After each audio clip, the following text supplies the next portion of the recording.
Hey y'all. Being that I just was in Sister Deborah y'all redirecting stream. Oh wait. Yeah, I gotta talk about this once more. At least once more. For now. For now. Okay. And as you know, I am not, although I am what would be considered by census Black American, born in Chicago, family, mother and father side from the South, descended from those who were enslaved in the Americas, who are said to have been taken from the coast of West Africa. That's what we were told. But I do acknowledge that I'm Yasharel. But know this, I am not down with the FBA, Tariq Nasheed patented rhetoric. Okay. I'm not down with that. All right. So I'm not about bashing foreigners for the sake of bashing them or, out of pride or anything like that. But I do want to talk more specifically on the people of Somalia. Okay.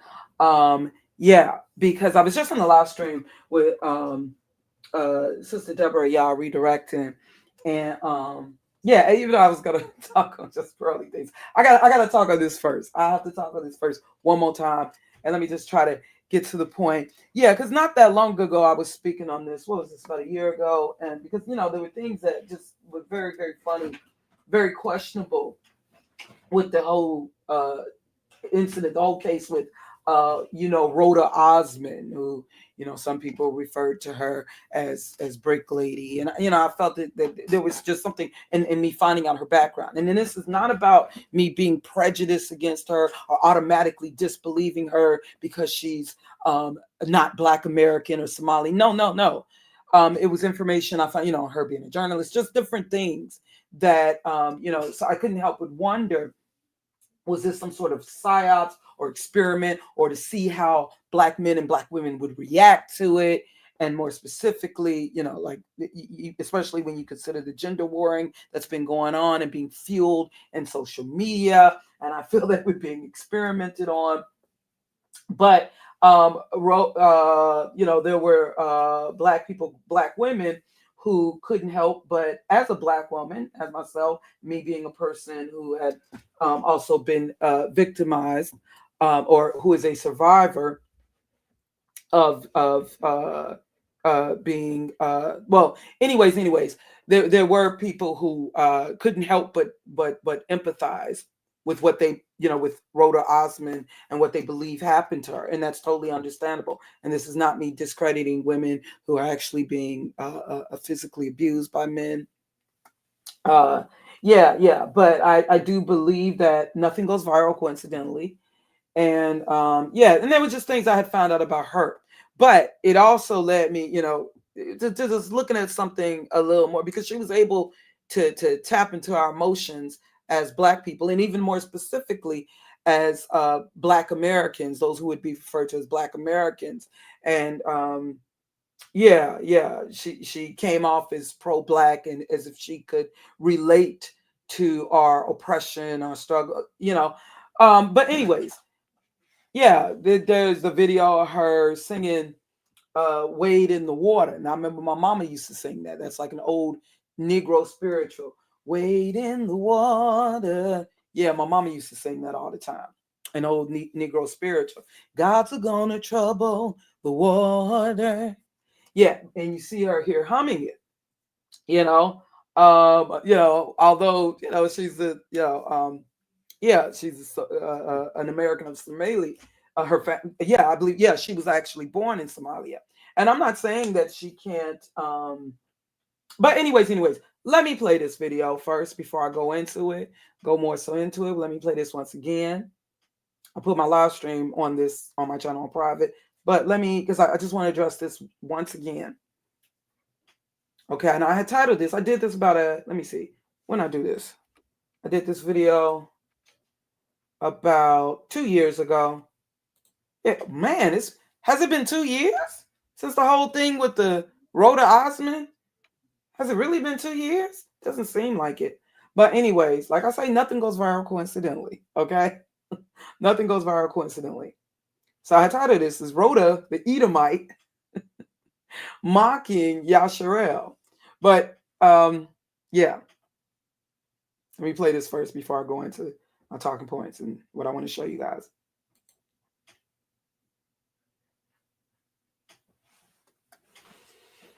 Okay, as you can see, I zoomed in here. She, yeah, roll reports.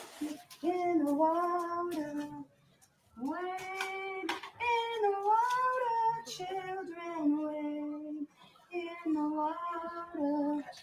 God's gonna trouble the water. Wade in the water, wade in the water, children wade in the water. God's gonna trouble the water. Now, someone here is questioning her at her, what is this, Instagram? Where I got this from? One of these, TikTok or Instagram. I don't really be at these other sites that much, or it might have been Facebook. So someone questioned her, are you singing a slave song? What the F is your problem? They're questioning her on singing a slave song. Hey, how you doing, Mr. Urban World? Oh, there was another battle. You say you had to come here for some positivity after the disaster last night with the Cassidy battle. Well, I don't even know what that's about. What you talking about, the rapper Cassidy? Thousands of people paying $60 for the pay-per-view. I'm assuming that's what PPV means. And they start, oh, for real? They started fighting. Okay, wait. Now, okay, but let me stay focused. Now you know that hip hop is a weakness. Okay, I'm trying to divorce myself from the hip hop culture and all of that because you know it's a weakness of mine. So, and you know, being that a sister's dealing with brain fog, I can very easily get distracted. So let me stay focused. Goodness, what he had a rap battle, and we sat for hours, and they started fighting after the first round. Oh my goodness. Oh, goodness gracious. Yeah. So, okay, you say you're here for the topic. Let's go. Okay, see, now you got my mind like totally shifted. Okay, sorry about that. Okay, sorry, y'all. Okay. Now you got me. Okay. Yeah, so someone is questioning her on, in her comments, like why is she singing a slave song? Perhaps they feel that she's being disrespectful. I don't know. Maybe she meant no harm, but like I said, there was a lot that was questionable with this woman. And understand, it's not about me. I'm not saying that a person from Somalia cannot sympathize or even to some degree empathize with our plight as you know, Black Americans, or what Yvette Carnell may refer to as ADOS. Although understand, I'm not with these hashtags FBA or ADOS. Okay, although I am considered by census Black American.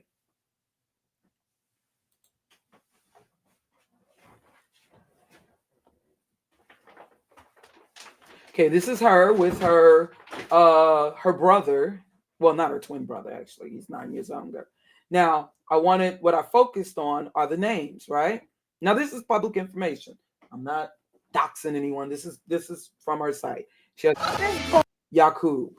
Now, you remember she was going around slapping white men, but this stuff was, they knew they were part of the skit. She asked them, yeah, these guys were paid to participate in the skits with her, where she's slapping white men on behalf of Black people. You're a white man and I'm a black woman. I have less privilege than you. Don't you ever fuck with me on a thing ever again. And she goes into starting. You look good when you do. Now, what was interesting at the Somali spot where all these Somali people, whether they're in America or wherever, come together and post, I was noticing they were doing a lot of putting down of Black Americans, right? And not just Black Americans. This is what you got to understand, okay? Because like I said, I'm not with the FBA rhetoric. Like I'm noticing even right now, Tariq Nasheed is doing this instigating, talking about what a Nigerian said, called us mutts, and that's childish. It's instigating. But he knows his audience. Tariq Nasheed knows his audience. But anyways, you have to understand what I had witnessed at this site. They were talking about these Somali people at their Somali spot was where they were posting. They were talking about all Black people who they saw as quote unquote Negro, anthropologically categorized as Negro. See, they, like they may acknowledge, well, some of them, that they are black. Some actually see themselves as dark Caucasians, but they know that there is a difference. They understand the differentiation. Like, for instance, the people of South Sudan, although at one time we were all put in the category of Ethiop or black, but they know they may be black, but they are considered, like, let's say South, like Alec Weck, like some of the supermodels, but they're not put in the anthropological category, at least in more, in the last century or so, even though these categorizations, they change over time when convenient. The white colonizers, they change it over time, but they're not put in the South Sudanese are not put in the category of Negroid.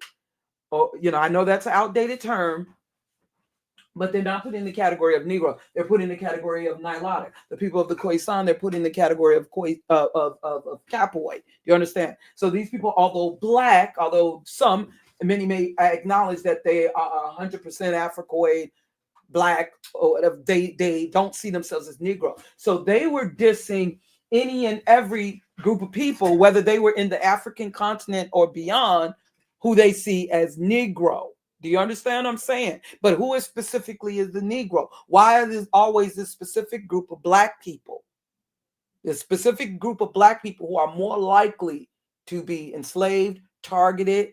Though, of course, I can give you, there's a biblical reason for that, okay? Because it's more about pinpointing Yasharel, okay? Yeah.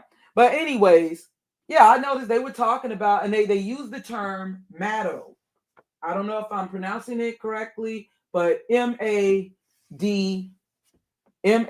hold on a second. Hold on, give me a second. How do you spell it? D-O-W. I don't know if it's Mado, if it's pronounced Mado or Mado. I don't know exactly how it's pronounced, but this is the term that I've seen. See, look right here. You see a post right here at Reddit. I feel like a lot of Mados get off on the idea of Somali women being self-hating who need the validation of other men. Now, what do they mean by Mado? Let me see. I'd found, yeah.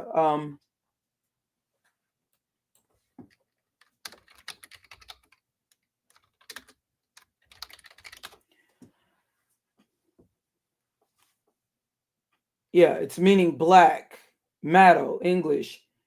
Etymology borrowed from Somali Mado. So that's their word for black. Basically, it's their word. It's like they use the N-word, another byword. Okay, it's the N-word. Okay, Mado. Yeah, and so there's a lot of disrespecting. But of course, this is just at one site. This is at one particular site.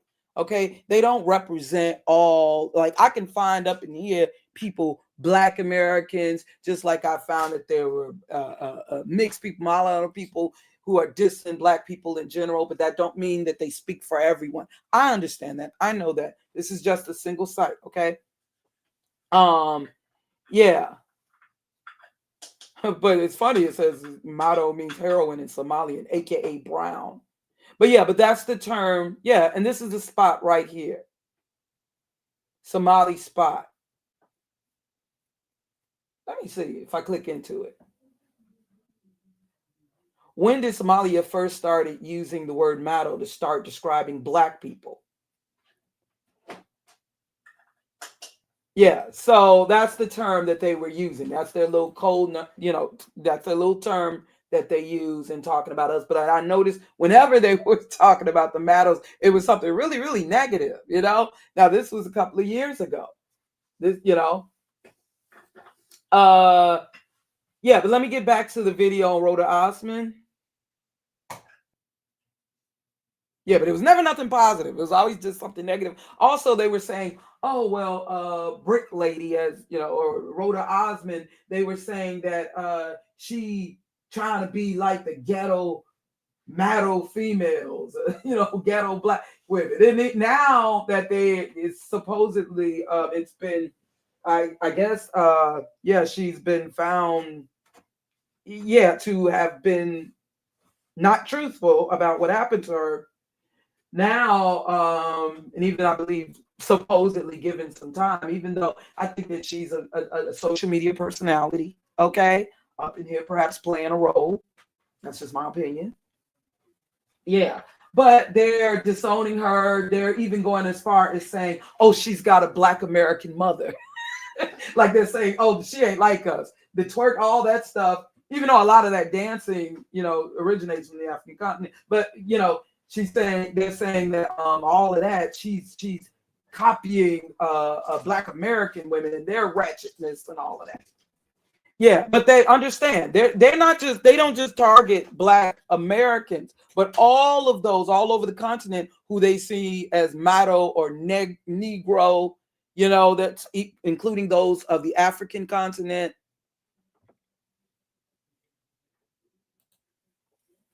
Yeah, but let me get back to the video, get on point. Okay. Let me speed it up. Taking a minute. Oop. Okay, let me. In Somali. Yeah. I have every right to say not today. I don't feel like being harassed. Yeah, and it's almost like, yeah, like I said, is she race baiting to make a parody of quote unquote Black people playing victim? That's another thing too, with what she's been doing, going to different places, claiming racism. So yeah, this female is very questionable, but that's not the focus. What I want to focus on. Okay. I'm tired of fighting. And just because I'm resilient and just because I can advocate for myself doesn't mean I deserve this kind of violence. And I'm asking you guys, please help me bring this Karen to justice, because I'm tired. I don't have to always be strong. Well, I couldn't help but wonder, like, is this a mockery of Black women or Black, or Black American? Yeah, like us, yeah, like she purposely like race baiting, claiming racism, supposedly a mockery of us playing victim, also feeding into, with the whole incident with the brick thing, like fueling into and feeding into the whole gender. And also I felt that's why I was saying Black men, considering how they were reacting, some of them, like on Crimson Cure's channel, I feel that they wanted you to react in a certain way. Like she deserved to get hit with a brick so that they could get your reaction. You see, they believe that Black women deserve to get hit with a brick. I deserve to be safe. I deserve to be able to pay for a hotel. Okay. But I want to, looking at her name and understand she's of Somalia. Yeah, I believe that's where she was actually born. Although, yeah, wasn't she living in, well, it's been a while since I did this video and the whole thing on her. I got it on private. But anyways, the name Rhoda. Now her name is, she goes by, she has different, Rhoda Bashay, if I'm saying it correctly, and Rhoda Osmond. Okay, now the name Rhoda, okay. Yeah, let's look more into the name Rhoda. Yeah, Rhoda, and this is just something to consider now. Now, Rhoda, it means to shine reddish, to be red, to make red. And why am I pointing this out? Just coincidence. We know that Edom means red. Edom means red. Now, like, okay, so, but you got to understand, you have to understand, like you have to, like in ancient times when people were named, your name was very significant. What your name was. It wasn't just about, it wasn't just about, this name sounds pretty. I think I like this name because it sounds pretty. No, your name, there was like even prophecy like behind your name. Had a lot to do with your culture, who, your lineage, all of that. Okay, so her name's Rhoda. Rhoda meaning reddish, to be red. Okay, it's coincidence.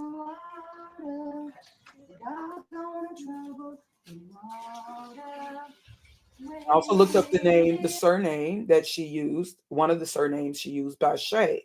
Okay, so it says here, Bashay is a girl's name of Hebrew origin, meaning daughter of Yahweh. Now understand, I say Yahuwah, you know, if you want to say English translation, Jehovah, but we know there was no letter J. But I say Yahuwah, but I don't say Yahweh, and there is a reason for that.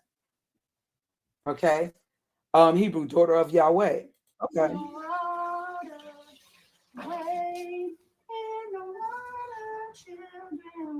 So this would tell you, you know, so we can connect the name to Shemitic. We can connect the name to Shem, right?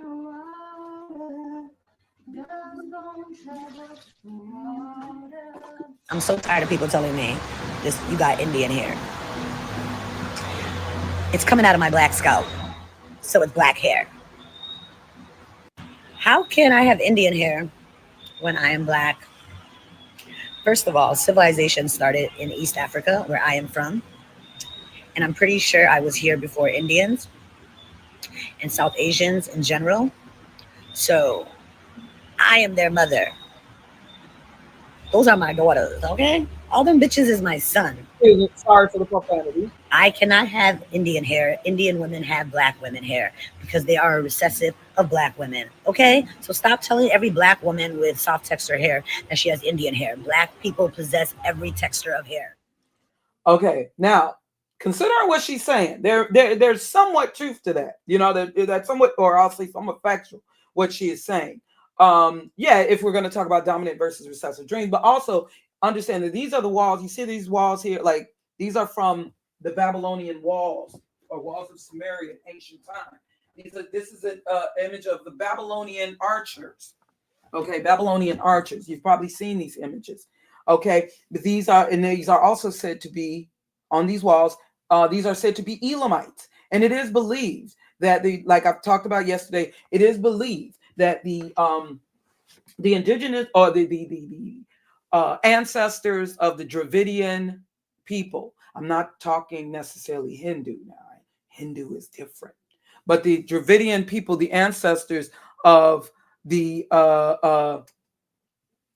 Dravidian, yeah, how you doing, FBA ally? Yeah, the Dravidian people are said to be, believed to be Cushite and Elamite. Now we know Elamites are descendants of Shem. Okay, so there is you know, there may be some truth to what she's saying there. Okay, yet and still. So understand, this is an intelligent woman. This is an educated woman, a journalist. That's why I couldn't help but believe that what she was doing was somewhat of an experiment. Okay, like a psyops. And they was hoping that black men would react like, you know, oh, that B got what you deserve, so they can get that all, so we can see it all, so that we as black women can see it all. You understand what I'm saying? But then at the same time, it could also end up, you know, oh, see, by it being found that she may or not have been telling the truth, it could also show an example how black women be lying. Do you understand what I'm saying? Yeah. But anyways. Where's the video? Going back to it. Okay, this is her in her home country, dealing with the homies. So she got hashtag Hargeisa or Hargeisa. Forgive me for any mispronunciations. It says here. Now, the Isaac or Isaac, you know, like think Isaac in the Bible. The Isaac tribe are the largest group in Somaliland. The populations of 5 major cities in Somaliland. Hargeisa, see? Hargeisa. So she hashtag. So I'm going to assume that she is of the Isaac tribe, right? Now, if she was Hamitic, if these people were Hamitic, or at least speaking, you know, the tribe that she is claiming, or the people she's claiming, you know, you got to question them being from the Isaac tribe. The Isaac tribe are the largest group in Somaliland. Because you got to remember, though, Hebrew Israelites are not the only, those of Yasharel are not the only people who descended from Eber or Hebrew or Isaac even. Okay? Like there are Hebrew Israelites and there's Hebrew Edomites. Okay?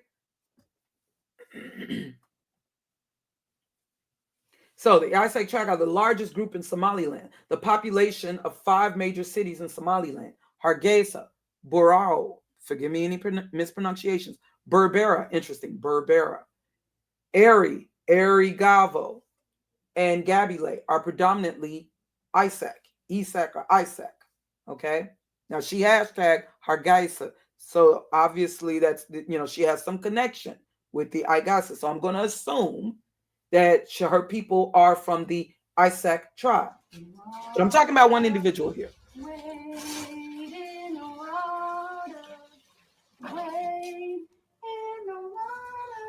Okay, these are the Isa Somali. Isa, Issa, Isa Somali. A photo of them in 1914. And you can see that these are Black people, even if they are not in the category of what anthropological category of Negroid. They are Black people, Africoid people. Okay, Isa, Issa. So just going to Wikipedia here. Now, Isa, Isa, okay, Isa with one S. Isa or Isa is a classic Arabic name and a translation of Jesus. That's another reason why I don't, and I may do a separate video on why I no longer say Jesus, okay, and I say Yahushua, okay, because Esau, Edom, is very tricky. He's very tricky, okay, and he's known for taking identities of people, all right. Because remember, I think I did do a video showing you, the origin of Jesus or Jesus, Sus, and that's another term for Edom. Okay, but anyways, Isa is a classic Arabic name and a translation of Jesus. The name Isa is a name used for Jesus in the Quran. However, it is not the only translation. It is most commonly associated with Jesus as depicted in Islam, and thus commonly used by Muslims. Now, of course, we think Muslims, we also think Arabs, don't we? And that's another thing too. Arab Christians commonly refer to him by a different name. Okay. Yeah, they also say Yahshua. Okay, which is more accurate. Okay. Okay. So we continue. Wade in the water. Now, going further down, another explanation that is in ancient Mesopotamia. Okay, wait. Yeah, another explanation is that Muhammad, Muhammad, leader of Islam, adopted Isa from the polemic Jewish form Esau. You hear that? Another explanation is that Muhammad adopted Isa from the polemic Jewish form Esau. Now, I could do a separate video on the origin of Jesus, the name Jesus. Okay, but they're saying, however, there's no evidence that the Jews have ever used Esau to refer to Jesus. And if Muhammad, okay, so, but see, that's where you got to use your own discernment. That's where you got to use your own discernment. And perhaps I'll make another video on that, separate video on that, y'all willing. Okay, but remember that another explanation is that Muhammad adopted Isa from the polemic Jewish form Esau. Also remember those who were during the time of John Hyrcanus, BC time, there were Edomites who were forced to convert to, they had to, I don't want to say Judaism, I don't want to use that term, but yeah, they had to become, they were forced to become convert, not Judaism, but convert, quote unquote, Jews. Okay, although they were not. Yeah. And remember also that Esau, he had Canaanite wives, but he also had he also had an Ishmaelite, at least one Ishmaelite wife. Okay, now these were Black people, definitely. And of course, we know that Ishmael's mother, Hagar, was a Hamite or a descendant of Mitzrayim, aka Egypt. She was and we know the ancient Egyptians or the ancient Hamitic people, whether Egyptian, whether we're talking about Mitzrayim, Egypt, or Cush, Nubia, Ethiopia, they're Black, definitely Black. So Ishmael was definitely Black. Okay. And the original quote unquote Arabs, Black. We know that. Okay, and I just want to show you.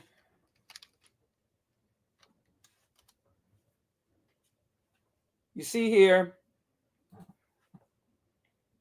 Arab, what Arab derives from. Okay, now what is this? Okay, this is a book, Bible and Science. It's put in the category of Bible and Science from 1871 from Mungo Ponton. The beginning, its when and its how. Now, on page 557, it reads, okay, this same, you see you got some Hebrew letters here, but pronounce Arev, and understand, like in Spanish, B and V, the sound of B and V is kind of interchangeable. I know from taking up Spanish, even though I stink now. But V and B is kind of interchangeable with the sounds. Okay, this same, Hebrew text, but pronounced Arev occurs in the original sense derived from the verb in Exodus 12:38. Yeah, it's 12:38, where it is applied to a mixed multitude. That's basic. Yeah, Arab. Now, when you look up the meaning of Arab, it'll say wanderer, nomad. Yeah, because Arabs are known for wandering. Okay, Esau is also known for wandering. He's a traveling man. Okay, as I've said. Yeah.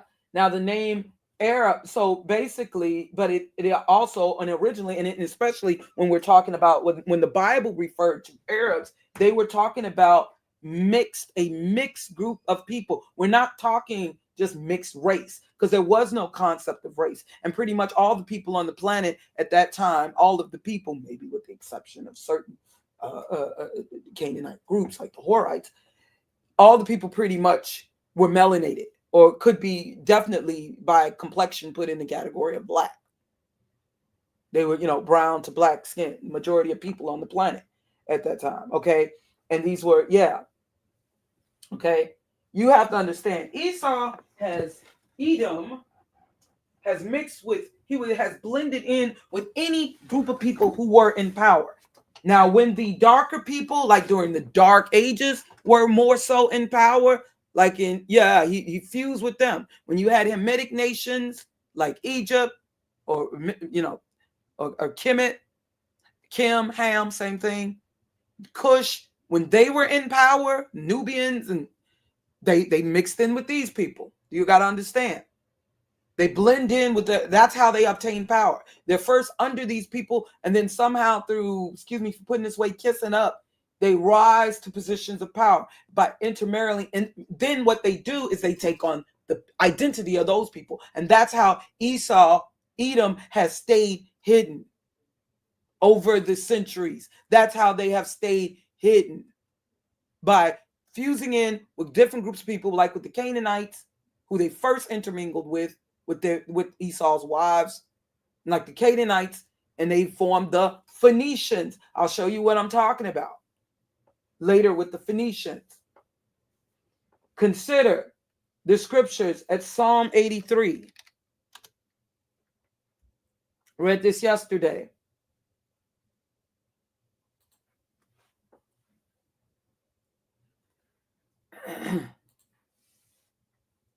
For lo, starting in verse 2, for lo, thine enemies make a tumult, and they that hate thee have lifted up the head. They have taken crafty counsel against thy people, Yasharel, Yah's people, Yasharel, and consulted against thy hidden ones. They have said, come and let us cut them off from being a nation, that the name of Israel, or Yasharel, may be no more in remembrance. For they have consulted together with one consent.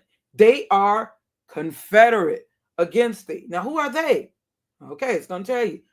Verse 6, the tabernacles of Edom and the Ishmaelites of Moab and the Hagarenes. Now, notice how a lot of these, you're seeing a lot of Shemitic people. Some of these people are descendants of Abraham even. So, yeah, even against these are relatives initially even. They've mixed in, even long before they even mixed in with the descendants of Japhetic who populated Europe and Asia. They were already forming this confederacy.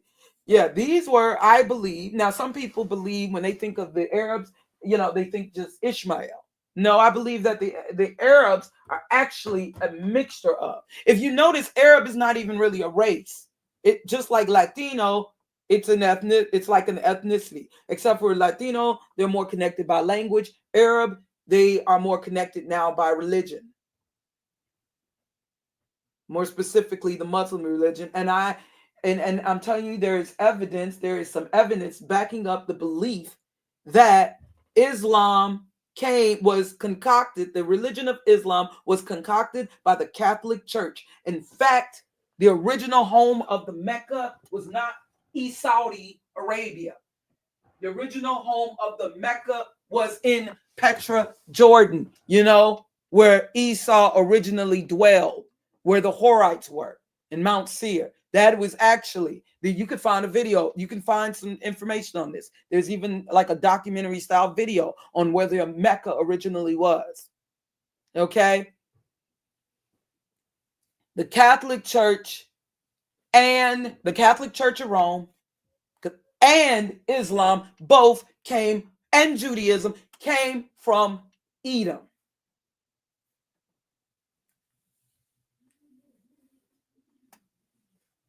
How you doing, Azure TV? What do you mean, who's on? Good morning. Is it still morning? Well, going into the afternoon in Illinois.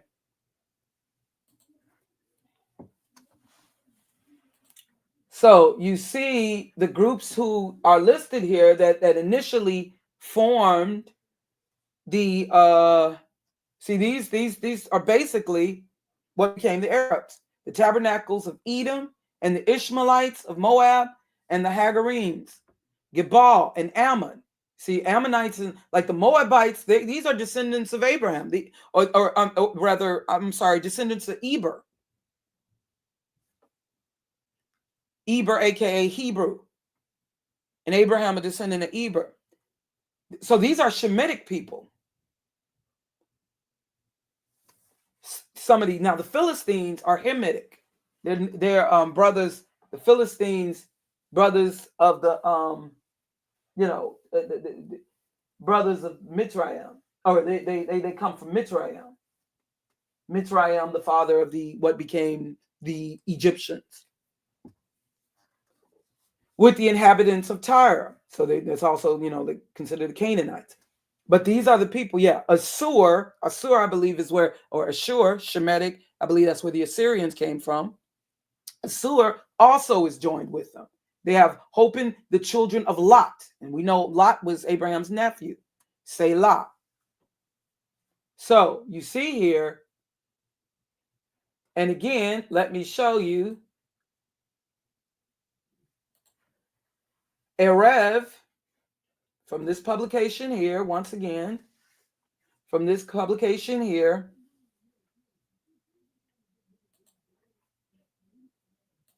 page 557. So when the Bible referred to Arab people, they weren't just talking about wanderers or nomads.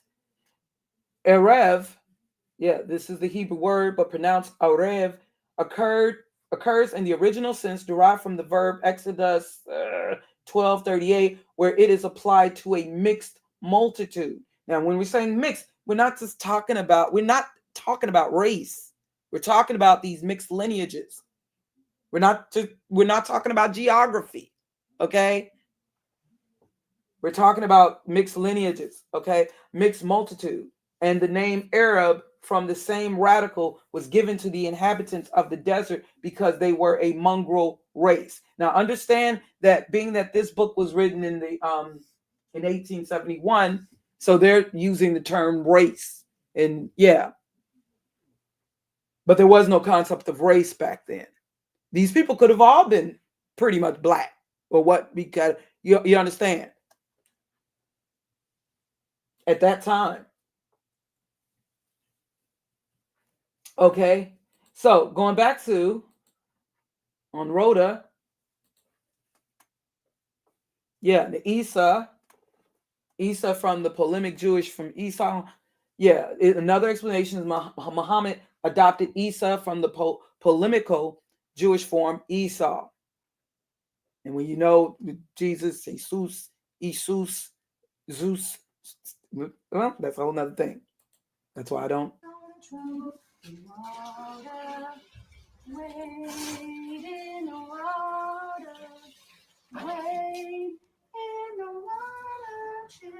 And the Isa Somali, just an image of them in 1914. Now you can see that these are black people, although we do know that there has been Roman invasion over, and Turk, and again, who are the Turks? Turkic, Roman, of course, Grecian. They were allies with Grecian in ancient times. But again, we don't even know how the ancient Grecians looked exactly. But yeah, and of course later, like the French coming into North Africa, French and Italians.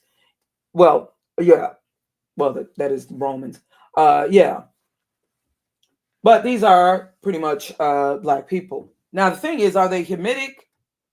Now there are people who believe that they are predominantly Hamitic people. Now I'm not saying they don't have Hamitic ancestry, but I believe that but if you notice, a lot of these people, like certain groups of, even though they refer to them as Cushitic, like for instance, those certain people of like Habesha and stuff of Ethiopia, they'll refer to them as Cushitic. But how are they Shemitic if they're Cushitic? Cush is the son of Ham, not Shem. So how could they be Semitic or Shemitic if they're Cushitic? Notice how they're also being referred to as a Shemitic people of Africa. Because maybe some of these people are Shemitic, even if they have Hamitic ancestry.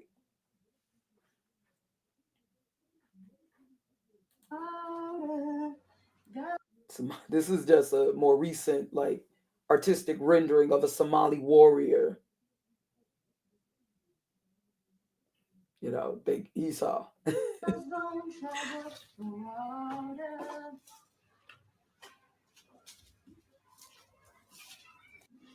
Okay, and see, look, she's got, so I couldn't help but see this as kind of mockery. Even a watermelon is very good for you. We need to promote eating watermelon, but and then she has here her Cash App reparations rota. Now, why would she be, upset, even though she's not a descendant of people who were enslaved in the Americas, at least? But she chooses $ reparations rota as her Cash App. But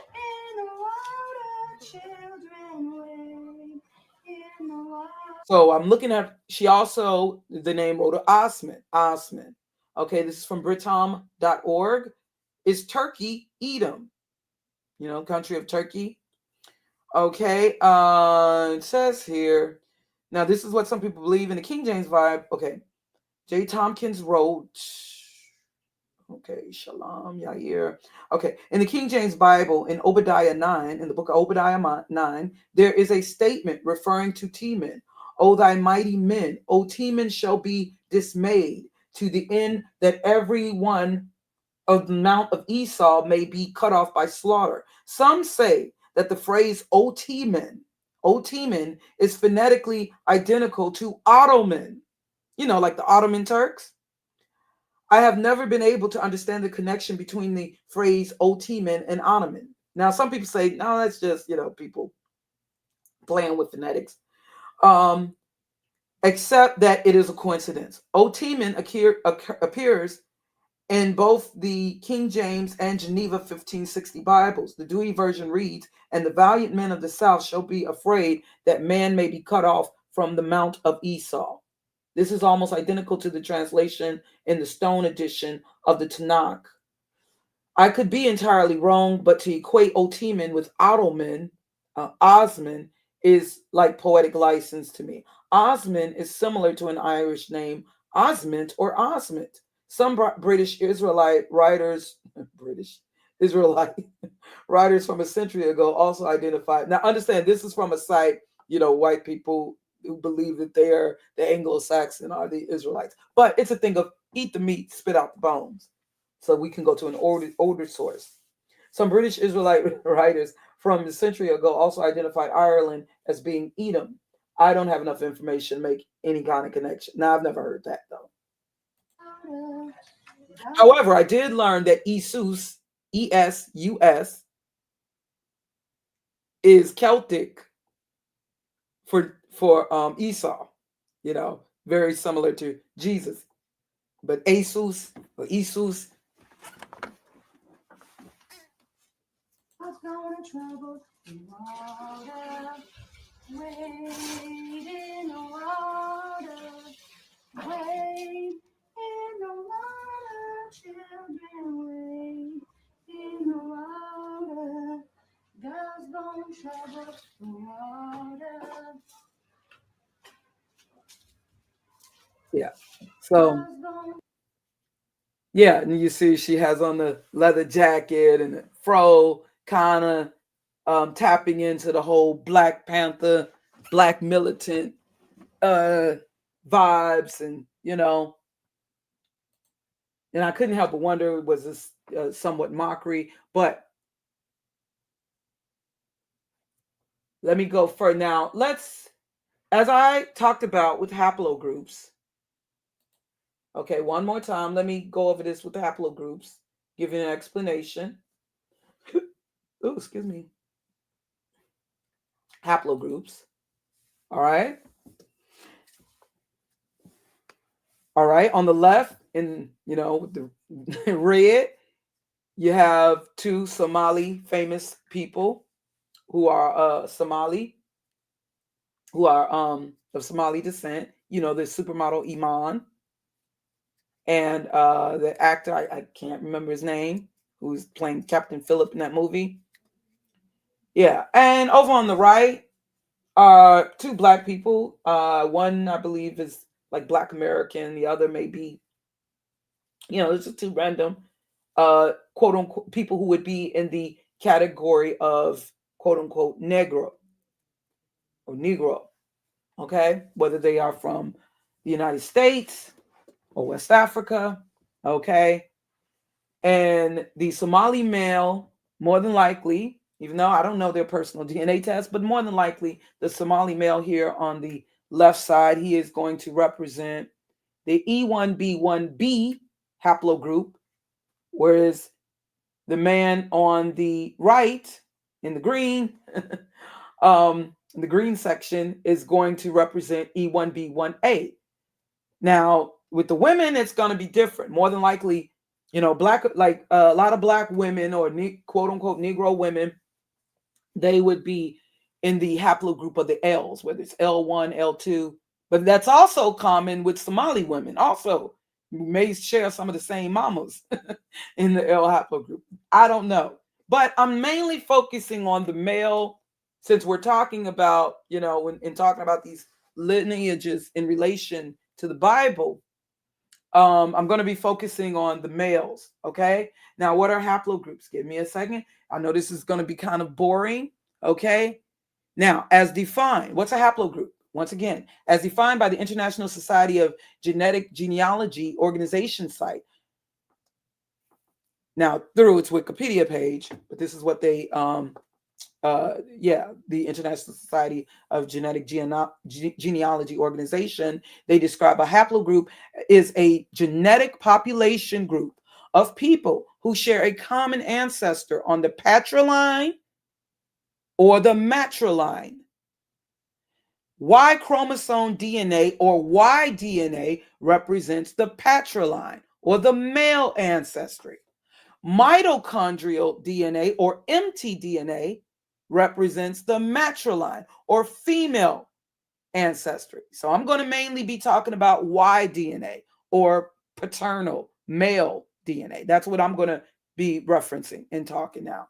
Now, a haplogroup, understand that it consists of similar haplotypes. A haplotype, also known as a signature, a DNA signature, or a genetic signature, is a set of markers, polymorphisms, on a single chromosome that tend to be inherited together. A haplotype can refer to a combination of alleles to set a short tandem set of short tandem repeats or STRs, or to a set of single nucleotide polymorphisms or SNPs. I talked about these things in my Ancient Egypt series.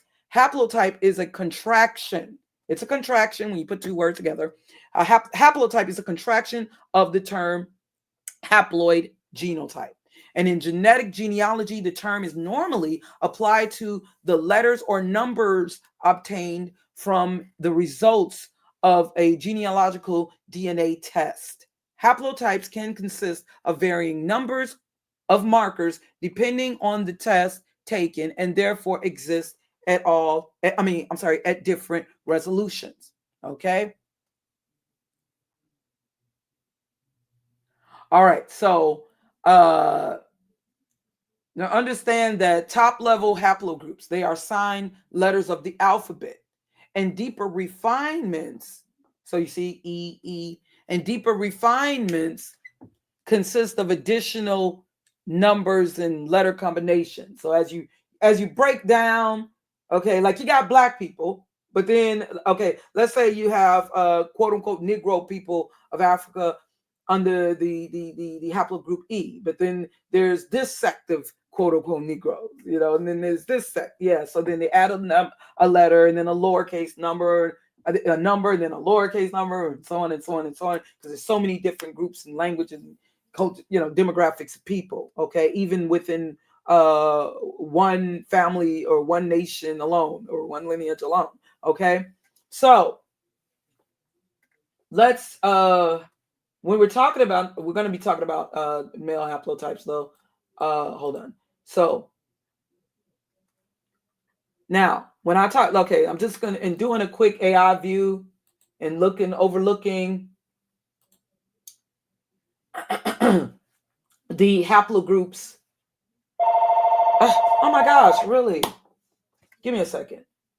Oh wait, it's my niece. Give me a second, y'all. Sound.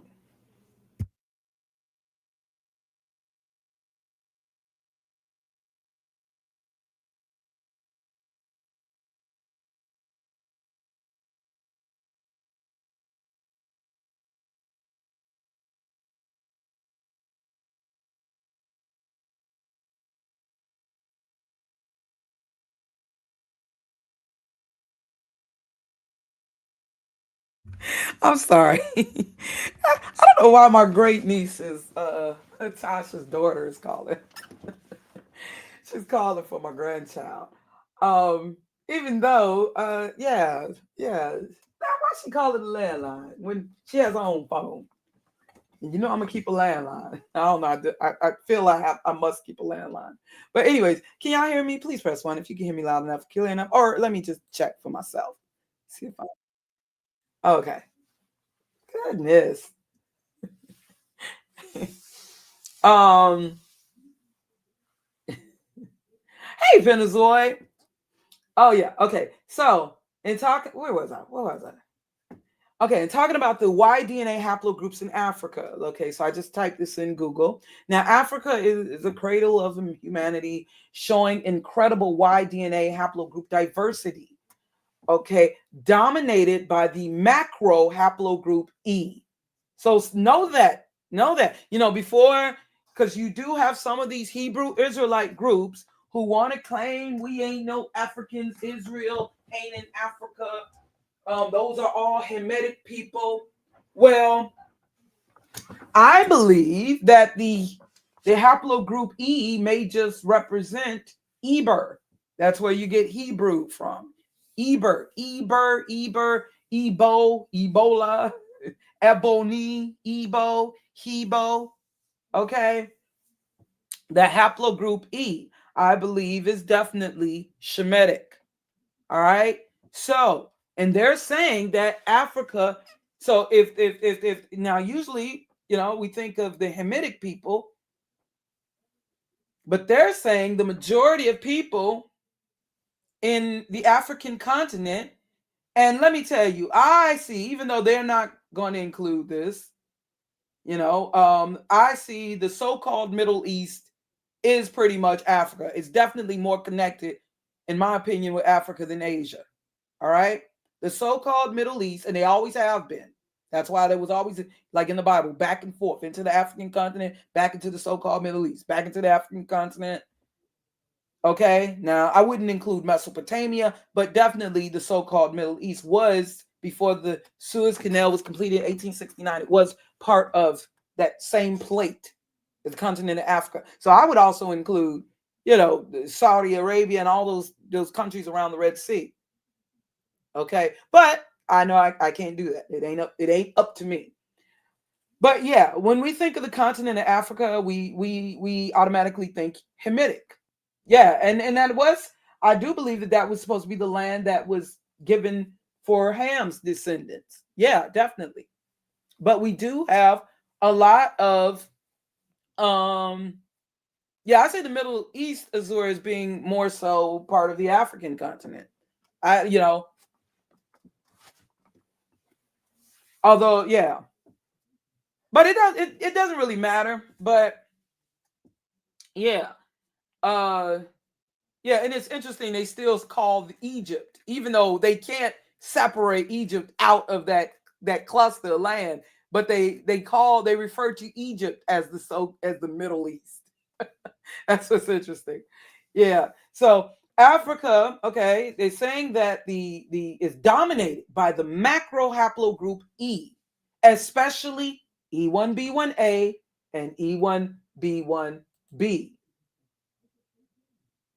Those are the two dominant haplogroups right now in the African continent. Okay. Now, reflecting ancient expansions alongside haplogroup A. Now, haplogroup A, I definitely believe to be Hamitic. Now, what is haplogroup A?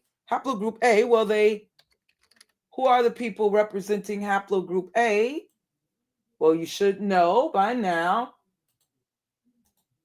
Haplogroup A are these people. And I believe that they are Hamitic, perhaps descendants of Canaan, more indigenous descendants of Canaan. Now, they are Hamitic, even though some of them have been found to have a little bit of E1B1B in them. But they're predominantly representing haplogroup A. Okay, and then let me see. They say alongside presence of haplogroup A. So let me also look a little further into that, so we can look into the Hamitic haplogroup A. We're talking Y DNA haplogroups, by the way. Haplogroup A. So that's going to include. I was supposed to have been doing a video on it. Haplogroup A, and you see all of the subgroups like A00, A0, A1A, A1B1. Yeah, those different branches from haplogroup A. Okay, that's where it gets difficult. Now these people are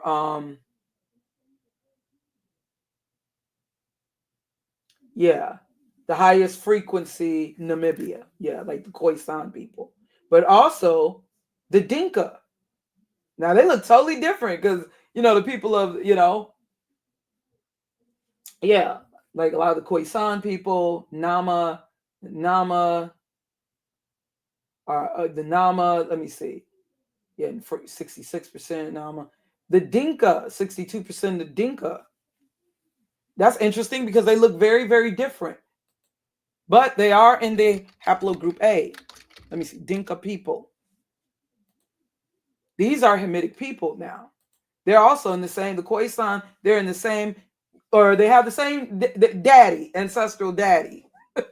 Mamas might be a little different, but definitely the same ancestral daddy.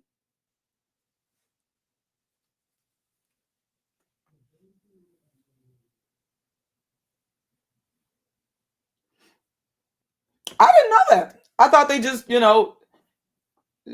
when you say two separate countries, I didn't know that. Honestly, didn't know that. I thought Turkey was Asia. West Asia, but, kind of like Eurasia, but I thought that Turkey, and isn't Turkey also a part of Mesopotamia? Oh, you say you're Dinka and Wolof. Okay. Oh, okay. How you doing, Obsidian Kitty? But yeah, this is what's interesting because the Dinka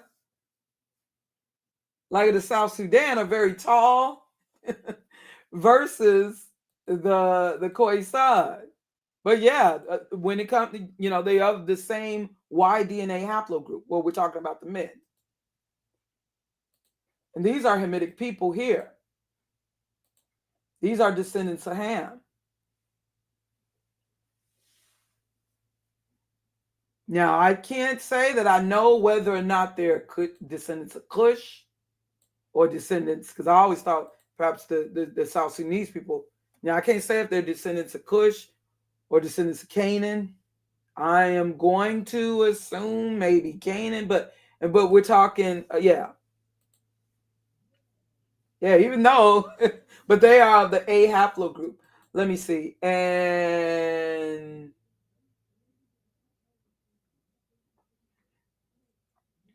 now, now they said haplogroup frequencies. Now they do include going back, the Khoisan, Nama. Okay, but number one, let me get these people of Namibia more specifically, so we can really have an idea.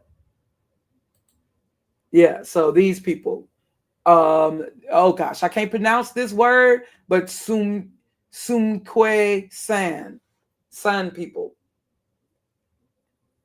These people even more specific, they got the highest frequency of haplogroup A.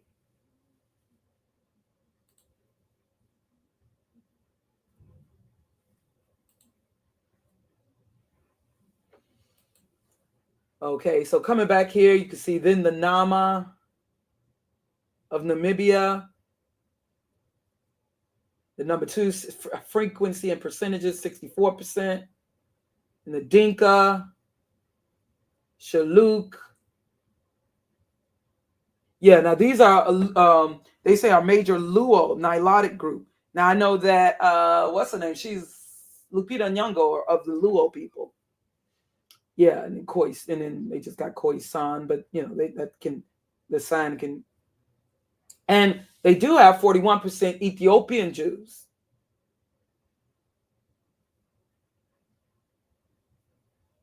The Beta Israel. But I believe that they are a mixture, but they're just 41%. But yeah. And then, hold on, then what's the other haplogroup? Okay, what's the other after the haplogroup A?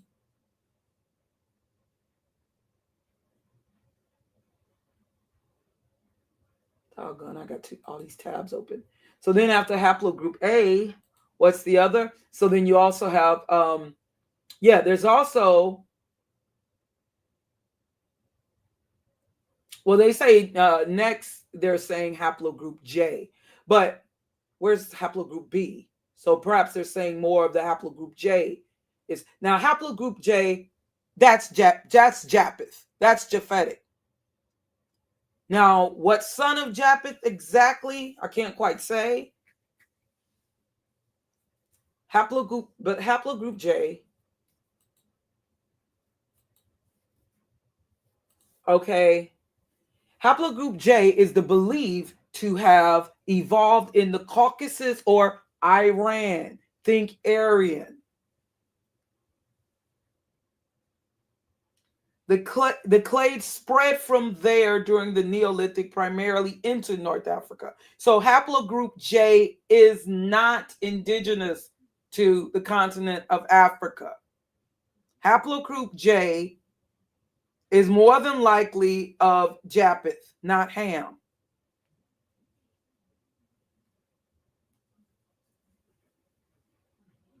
But also, isn't it a Bible prophecy that Japheth would dwell in the tents of Shem? But yeah, okay. Yeah, the J haplogroup, it is believed to have evolved in the Caucasus or Iran. The clade spread from there during the Neolithic, primarily into North Africa, the Horn of Africa, the Socotra Archipelago, Europe, Anatolia, Central Asia, South Asia, and Southeast Asia. Actually, these are the original actual Caucasian people. I know a lot of you think haplogroup R with Caucasian men, but actually the original Caucasian people of the, let's say, Caucasus, I believe, are of the haplogroup J. Okay. Let me see if they got the.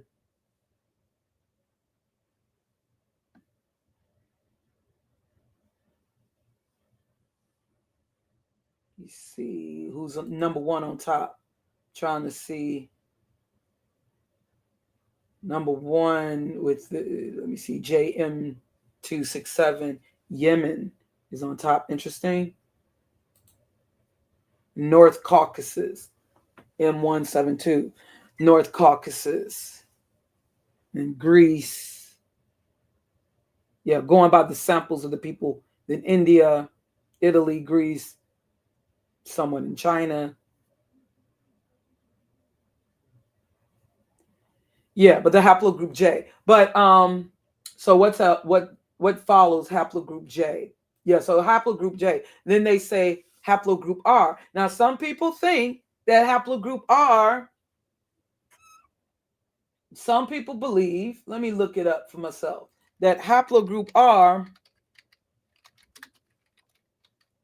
or the talking Y, haplogroup R, Y DNA, a lot of people, they think Europe. Now some believe, yeah, haplogroup R is both numerous and widespread among numerous populations. Some descendants subclades have been found since prehistory in Europe, Central Asia, and South Africa. Others have long been present at lower levels in parts of West Asia and Africa. Some authorities have officially have suggested more controversially that M207 has long been present among Native Americans in North America.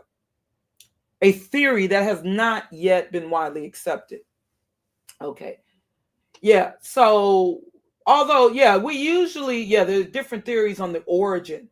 I honestly believe that the R haplogroup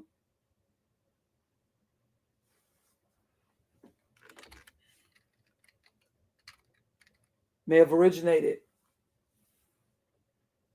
in Africa, even though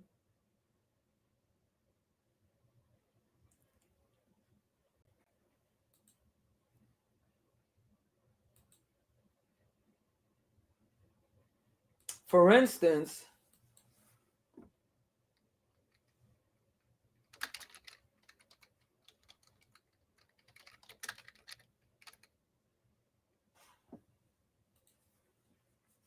what I'm talking about, like with particularly with, yeah, you see here, Quora, how is it possible that tribes in North Cameroon, okay, they want you to believe that, yeah, haplogroup R1b, previously known as AHG1 and EU18, is a human Y chromosome haplogroup. Its most frequently occurring paternal lineage is Western Europe. Yeah, so when we think of white people today, we think of the R1b haplogroup, as well as some parts of Russia. Yeah, like, oh, hold on.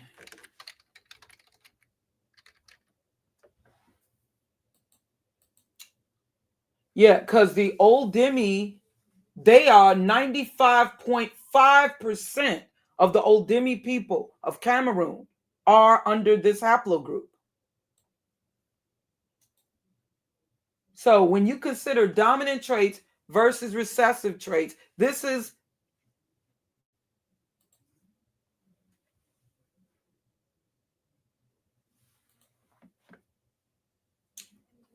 and that's kind of gave me a explanation, like maybe this has something to do with Don Cheadle. But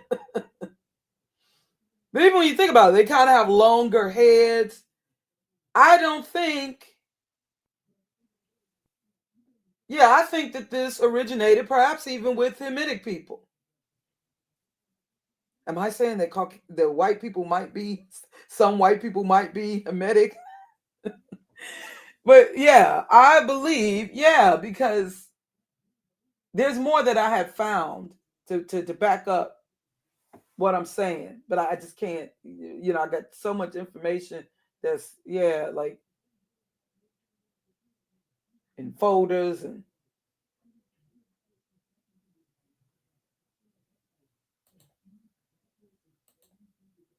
Yeah, okay, so because look here, when I go to, now you can go to here to see, okay, the total population, yeah.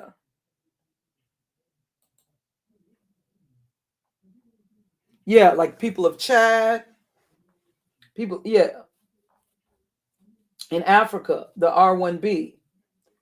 And it's not the Berbers, the white Berbers today or the Caucasian Berbers today that's on top. It's these people, the old Demi of, they're number one, over 95%. So do you believe that these people, it's about Europeans coming in and mixing with these people? I don't think so.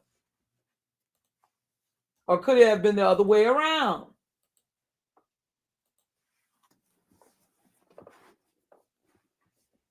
And this is still a mystery that you'll see them posting about at Reddit. But anyways, yeah, another haplogroup that is the B haplogroup. Talking Y-DNA haplogroups now.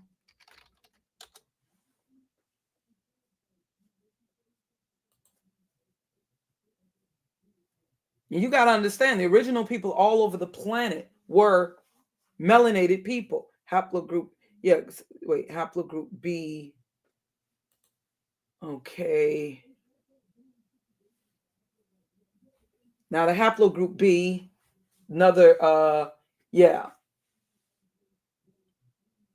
Okay. Y-DNA haplogroup. Haplogroup B or BM60. Okay, it's common in parts of Africa, especially the tropical forests of West Central Africa. It was the ancestral haplogroups of not only modern pygmies like the Baka and Buti, but also the Hadzabe from Tanzania. So I believe that the haplogroup B, definitely Hamitic. Okay, the highest frequency, the Baka people.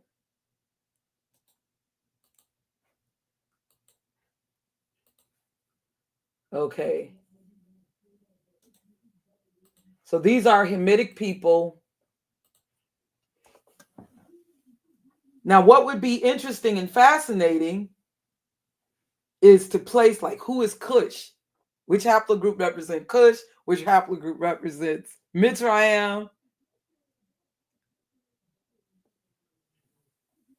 Now, you know what? I believe haplogroup A might have represented Mitzrayim, Egypt. As crazy as that might sound to some of you. Like which haplogroup represented Mitzrayim, which haplogroup represented Kush? Which haplogroup represented Canaan? But there's been so much mixing of lineages over time. It's really hard to pinpoint. That's why I want to do a whole thing on just each day haplogroups. But anyways, getting back to what I was saying in regards to the, yeah, so we know still that the haplogroup, as we learned here, so I'm just saying, you know, the haplogroups that I do believe, like I believe, for instance, these people are predominantly, even if there is some mixing, predominantly Shemitic. Predominantly, now whether they are of Cush, Mitzrayim, or Canaan, I'm not quite certain, but they are predominantly Shemitic.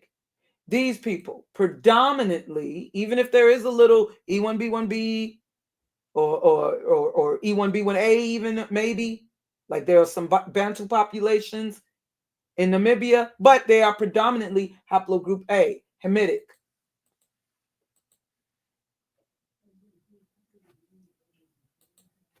And I believe these people, although they are R1B, I believe that they are predominantly Hamitic. Okay? However, it was said here that the haplogroup that is most prevalent or predominant in but representing the majority of people in the African continent, E1B1A and E1B1B. Now, if, hold on, oh gosh. I got too many tabs open. Too many tabs open.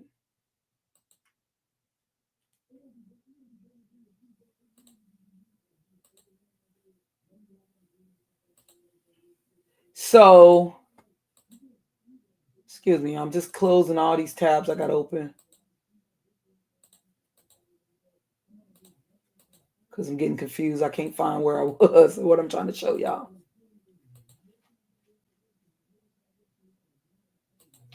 Yeah, so if macro haplogroup E, especially E1B1A and E1B1B, but they're just saying especially, but there are other E haplogroups, right? Like E1A. If you believe that E1B1A is Shemitic or Israel, Yasharel, most Black American men would fall under E1B1A. Most of the, like, a lot of the men, I would say probably most or a whole lot in sub-Saharan Africa are also E1B1A. If you believe that represents Yasharel, then that would mean that E1B1A is Shemitic, right? Makes sense, right? And E1B1A is from the E family. So then that would tell you that E1B1B is in some way related to E1B1A. It would make sense, right? It would make sense. Right? Makes sense to me. Let's look at the haplogroups. Close some of these other ones.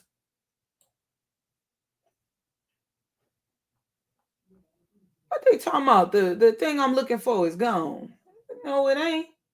Be doggone. I just found this thing and they talking about it's gone. Somebody had saved for a long time. I'm not accepting that. But anyways,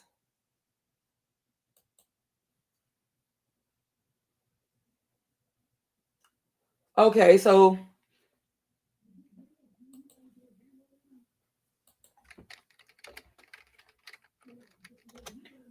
let's look up E1B1A. That's what I usually refer to. I know that they've changed to EV38. And I just, the way I initially learned it, E1B1A. Okay, simpler for me. All right, also now, and I think they changed these things conveniently to keep us confused and not see how they're related. So E1B1A, or they also refer to EV38. Okay, it is a subclade. Let me see. E1B1A is primarily distributed in Africa. Okay, the predominant, they also refer to as EM2. Well, let me see. I want to make sure I'm in the. Let me make sure. Okay, excuse the noise that you may hear.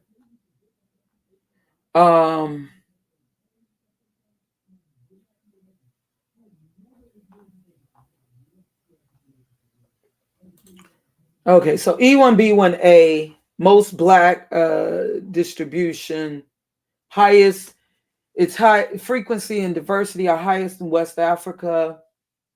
Okay, but most Black American men would be under those who are said to have descended from those who were enslaved in the Americas, or what some of you may call ADOS or Tariq Nasheed would hashtag FBA, would fall under majority E1B1A. Not all of you, come to find out, but the majority of you. I'm pretty sure you'd be at least E1A, or at least E1, okay? But majority E1B1A, okay? Yeah. So what is E1B1B? Yeah, and look here. Let me see. Do we have a tree here? They're not showing a tree here.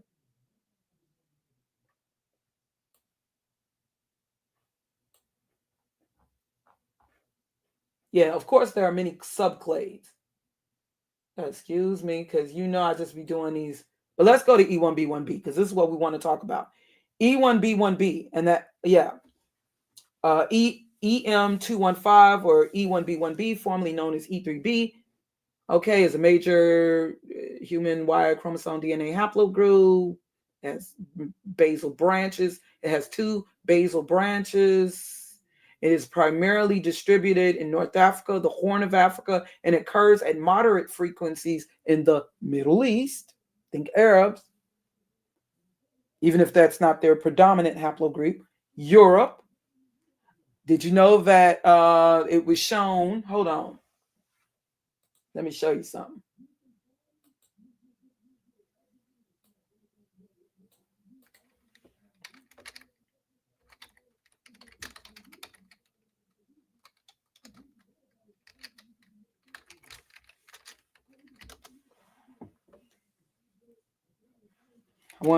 I just want to show you something.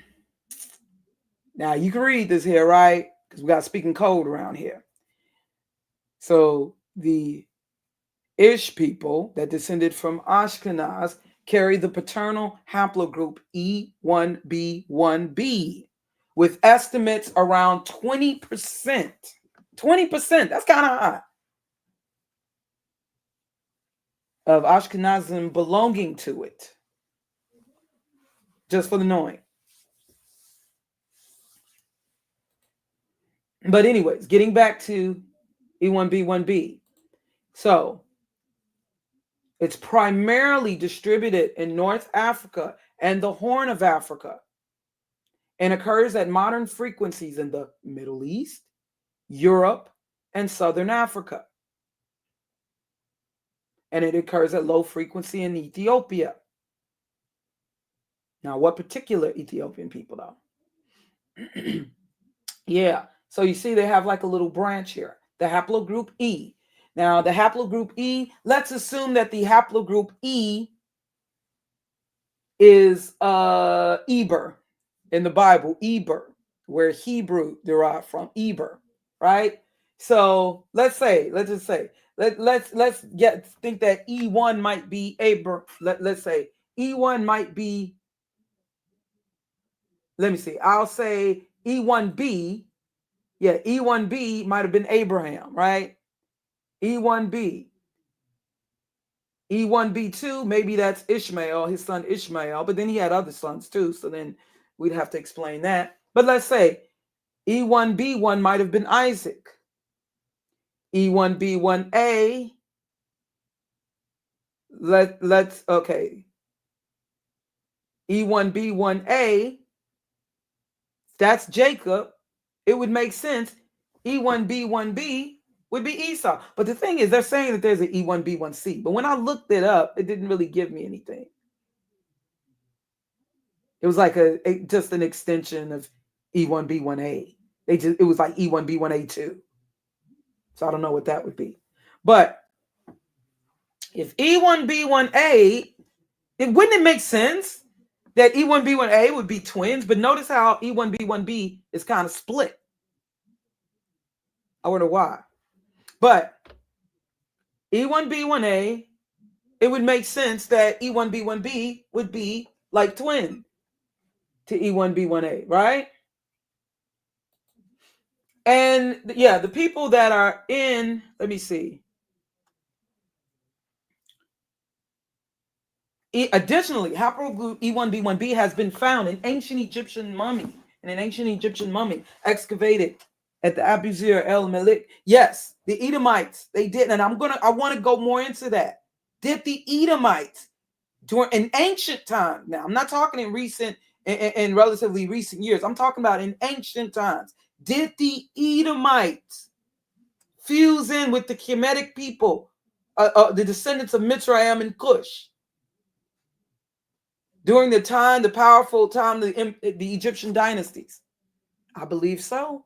I know so with the Edomite that intermarried with Pharaoh's sister-in-law.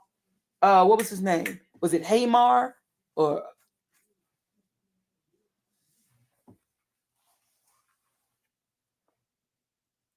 okay? But yeah, the distribution, highest frequencies in the Horn of Africa and North Africa, as specifically in the countries Somalia and Morocco. Somalia and Morocco. Remember that now. Remember that. There's a reason, obviously, that some of these people, although referred to as Cushitic, which is the son of Ham, they're also referred to as Shemitic. Have you not noticed that? Okay.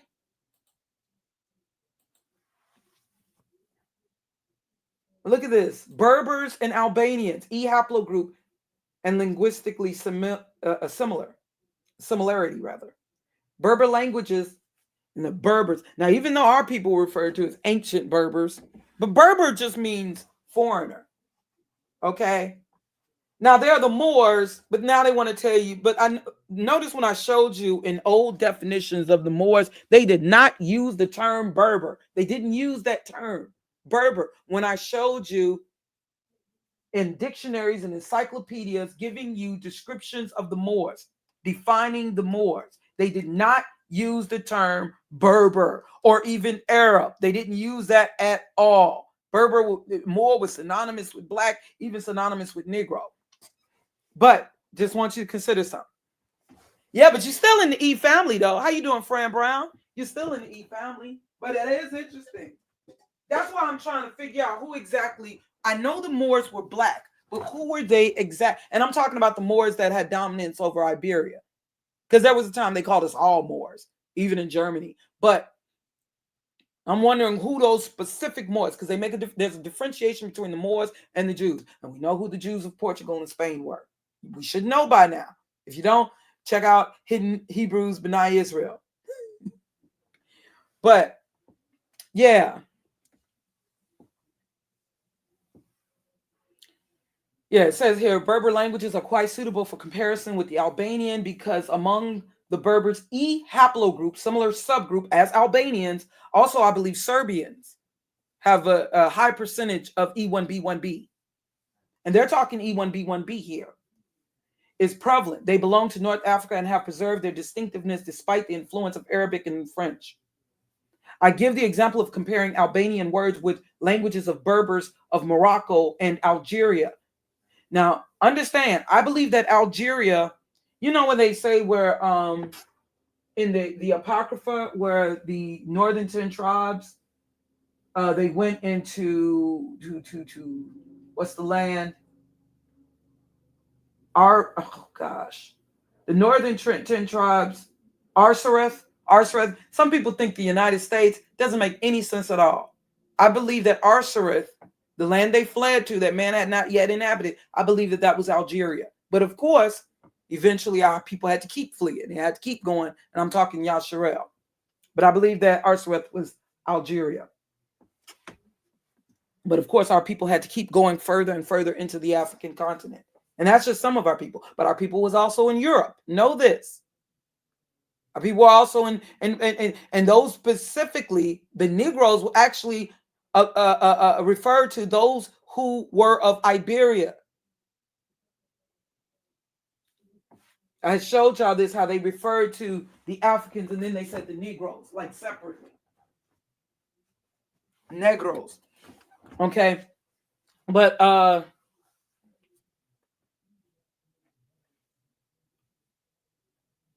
okay, I give the example of comparing Albanian words with languages of Berbers and Morocco. Okay, the language of the Tuareg. Oh yeah, and I'll need to, when you see that Turk, T-U-R, T-U-A-R, or T-U-R, like with the Turkish, that is Tor or Tor, the bull. That is also another identifying Edom, Esau. Okay, the Tuareg language seems to be more suitable because it had less Arab and French influence due to the greater isolation of the population. Okay, et cetera, et cetera, et cetera. That's just something to consider. Doggone it. This right here. I was hoping I had this slavery and Ottoman Egypt. Yeah, but see, now it's gone. Doggone it. I had this bookmark for a long period of time, and now it's gone from the liberal arts, College of Liberal Arts, University of Texas at Austin site. This was on the, slavery of Ottoman in relation to Egypt, and doggone it, and it's no longer here. See, this is what happens when you take too long to get around to things. Hey, Drea Lane. But we all know now that Esau, we know that his original home was the home of where the Horites or the troglodytes originally dwelled in Petra. We know that, right? Petra meaning rock, like petrified rock. Okay. Originally known to its inhabitants as Rockmu, Nabatean, Aramaic. It's an ancient city and the archaeological site in southern Jordan. Look at the familiarity. They love the columns, the, what do you call that triangular, yeah. We know that this was Esau's original home. Okay, and look, Iron Age Edom. Because even Wikipedia, they can't deny the existence of the Edomites now. Okay, the Iron Age, Edom.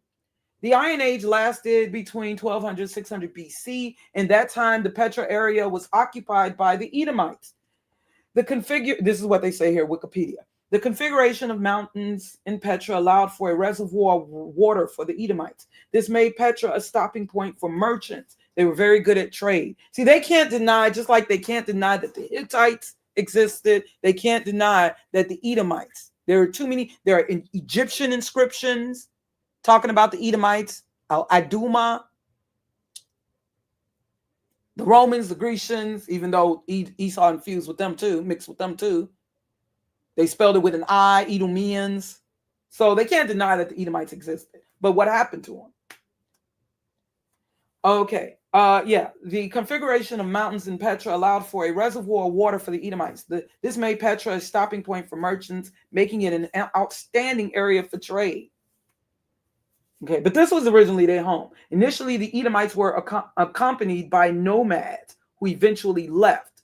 Also know that there was huge earthquake. It was where it just was not, they couldn't really inhabit the area really. Now it's more so a tourist attraction. And but Edom has traveled, just as our people were scattered, but they had to leave too. There was like rooting on, raise it up. But they eventually they were displaced as well. But where did they go? Well, they went all around. Just as we were scattered around, they moved around. And they seem to be in our vicinity. But yeah, just to show you, if I am to go to, doggone it, where's the thing where I was going to show? Yeah, so these are, just give you Edomite, different areas where they went into. But anyways, yeah, notice the similarity going back to Seir the Horite initially. Well, but the Edomites, kind of displaced them and also mingled in with them. And that became Esau's land. So that's where they originally were, right? Yeah, we know that. Okay. And remember, I talked about the Shasu of Seir. The Shasu of Seir. The Shasu. I'm gonna come back to that though, because these were also Edomites. But anyways, let's look at these lands around the Red Sea. The Red Sea, definitely named after Esau, Edom. Edom meaning red. The Red Sea. A lot of these countries, after they left, okay, this is where they're originally in the Jordan. So a lot of these countries around this area, now this is where they originally were. I don't know if you guys can see the cursor, but they were originally in this Jordan. Okay, this is I'm sharing from the Adubaba site, the Red Sea definition map and facts for exam. So let's look at this map at the countries around the Red Sea. Now this is where in the Jordan area, this is where they were. So in dispersing, they've had influence and even dominance over a lot of these, including Egypt. Yes, they fused in with the ancient Egyptians even. But a lot of these countries, now you have those ones, and like those Arabs in what is now North Sudan, or they just want to call Sudan, and they've pushed the more indigenous Hamitic people into South Sudan, but also Eritrea. You got Ethiopia here, Somalia, Djibouti, Yemen, and over here like Saudi Arabia, Yemen, Oman, United Arab Emirates. A little going more so into Mesopotamia. You got Syria, Iraq, Iran, which used to be referred to as Persia, Gulf of Oman. Now, why am I pointing this out? The Red Sea. Now, it's interesting. Saudi Arabia, Saudi Arabia. Did you know the original home of Mecca was in the Jordan, in Petra? This is actually where the Mecca originally was. Again, well, I'm gonna get back to that. Y'all willing. But anyways, these countries that are around the Red Sea, and see, I could tell you that Esau definitely had prominence in these nations, and some of these nations and territories, definitely. Now, why do I say that? Okay, we talked yesterday. Again, going back to Genesis 36, Esau's descendants. He took wives of the daughters of Canaan. Adah, the daughter of Elon the Hittite. Aholibama, the daughter of Anna, the daughter of Zibeon the Hivite. Hivite is synonymous with Horite. Okay? Now, this is where it may have been the white infusion coming in. But he had other wives. And Bashemath, Ishmael's daughter. So he also, black woman, Ishmael's daughter of Nabajot. And Adah bare to Elah, Eliphaz, and Bashemath bare Ruel, and Aholibama bare Juesh, and Jalam, and Korah. These are the sons of Esau, which were born unto him in the land of Canaan. Okay. Now, most of his wives were Canaanite, although he did have an Ishmaelite wife. Like I said, he probably married her to please his parents. Because of course the Ishmaelites, they were of their, descendants of Abraham, Ishmael. So he probably married the Ishmael, and we didn't have Israelites yet, because that was not until his brother Jacob. Okay, so we didn't have the 12 tribes yet, right? Yeah. So he, it was expected that he would marry another like Hamitic or Shemitic woman of his people, closer relation to his people. The thing is, it wasn't about race as we know it now, because they could have all been black, except for maybe the Horites. But yeah. But most of his wives were Canaanite. Okay, Esau took, and now, like I said, Esau's a traveling man. He get around, Esau, Edom get around. He's a traveling man like Ricky Nelson, if you know what I'm saying. He been around the world like P. Diddy. But initially, yeah, and that's what displeased his parents, him marrying these foreign women who worship other deities.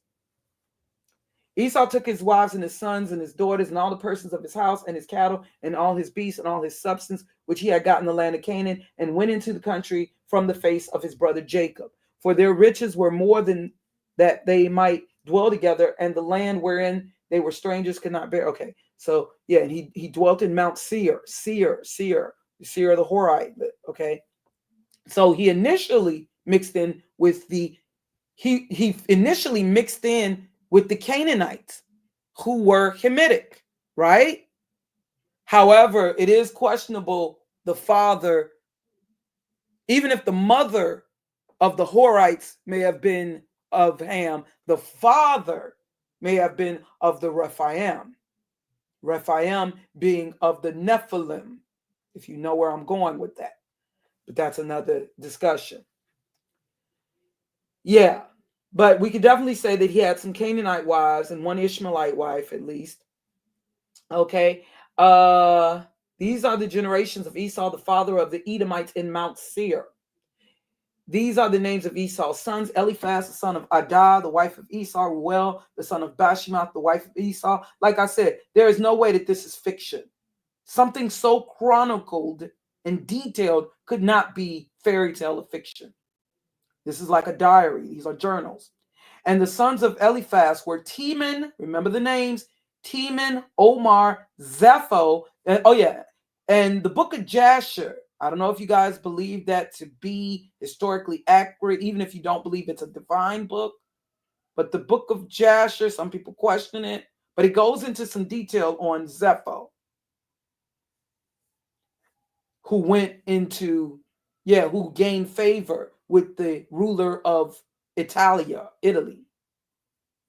But we're not going to talk about Zepho right now.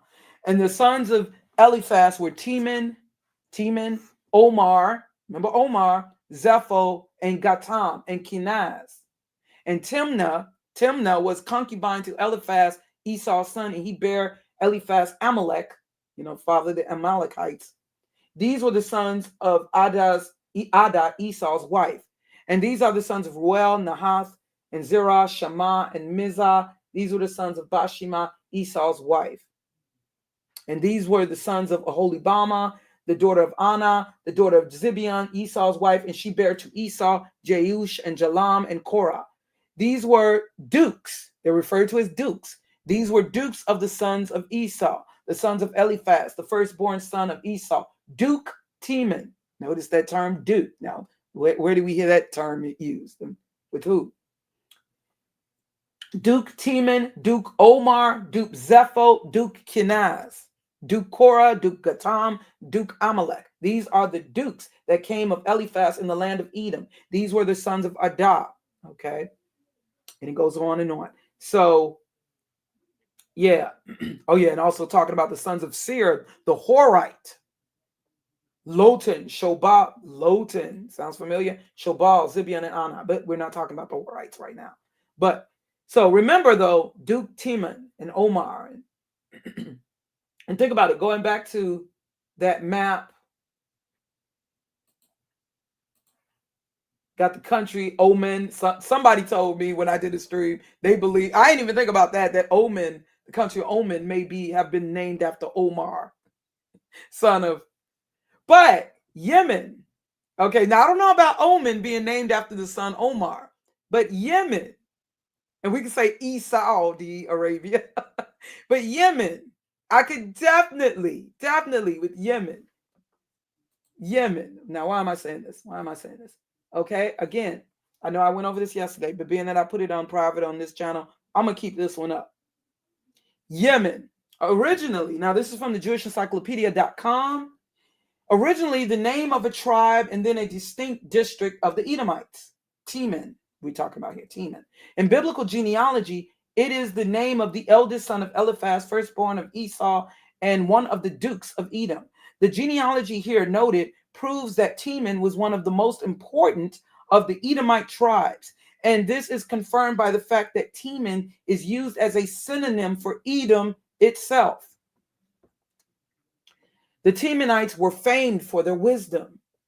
Eliphaz, the oldest and the wisest of the friends of Job, is described as a member of this tribe. Teman is referred to as Obadiah in Obadiah 9 as part of the Mount of Esau. Well, Amos 1:12, I believe, mentions it in connection with the Edomitic palace of Basra. Okay. All right. Speaks of it in contrast to the southern boundary, Dedan. The onomasticon of Eusebius. Now, if y'all find words that look familiar to you, point it out in the chat room, because I love when y'all bring something to my attention that I didn't pay attention to before. Like with Omen, perhaps, when I streamed on this a couple of years ago, somebody mentioned Omen may be named after Omar. And I was like, wow, I didn't even think about that. Okay, the onomasticon of Eusebius mentions a region called Taman, Thaman, in Gabaline, the Gabal of Psalms. Oh gosh, I'm not good with the Roman numerals. And thus in the district of Petra, noting also an East Teman, okay, all right. A town with a Roman garrison, 15, according to Jerome, 5 miles from Petra. Okay. So again, Yemen, officially now this Wikipedia, Republic of Yemen. Okay, so we know about the country of Yemen. Our people were there also at one time in Yemen, as we were also in Soudan. It was actually initially named after Soudan, but of course we know our people are no longer there. Okay, Yemen is located. Yeah, we were also we just like the Limba talk about how they claimed the Limba tribe in sub-Saharan Africa. They say that they said that they traveled from Yemen. Okay, so why did our people have to keep moving further and further into the African continent? Okay, Yemen. Yeah, so we know about the country of Yemen, right? And all the countries that border it.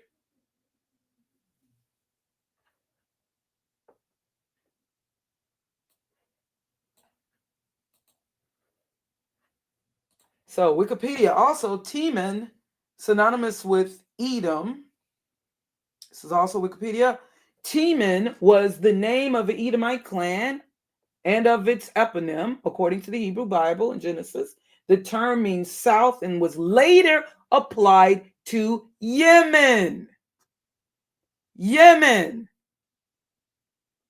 Due to its location at the southern end of the Arabian Peninsula. So Yemenite Jews, like these people here, they're referred to as Yemenite Jews, are called Timanim in modern Hebrew. Also remember, there was a time where there were Edomites who were forced, and this was BC time, they were forced by John Hyrcanus to convert to Jews. But they were actually Edomites, but they were forced to convert.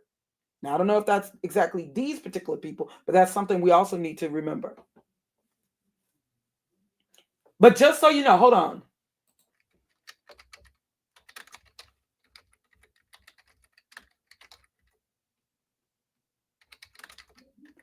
Let me look up, just so you know I'm not making it up.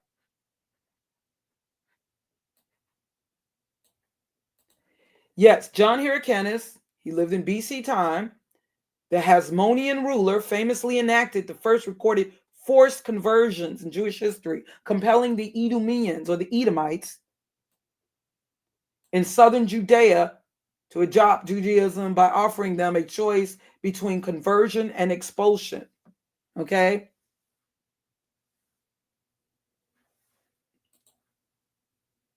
I don't know if they had the religion of Judaism, but they had to convert to Jews. Yeah. So, but going back to, yeah, Teman may refer to Teman, the Hebrew for Yemen. See, Teman, the Hebrew for Yemen, homeland of the Temani. So we know that Esau, we can definitely connect Esau perhaps with, now the indigenous Nabateans, they might have actually been descendants of Ishmael, but they definitely mixed in.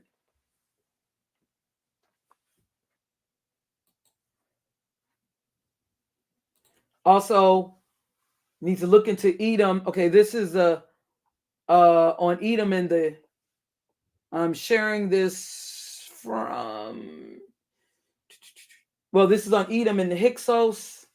I definitely believe that the Hyksos, the shepherd kings who had dominance, and I believe that this might have been even before the time our people were enslaved in Egypt.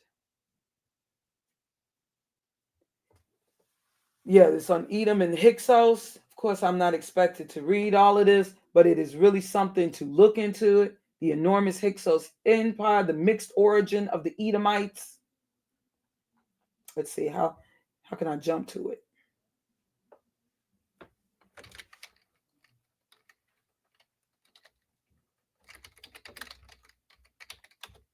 Oops.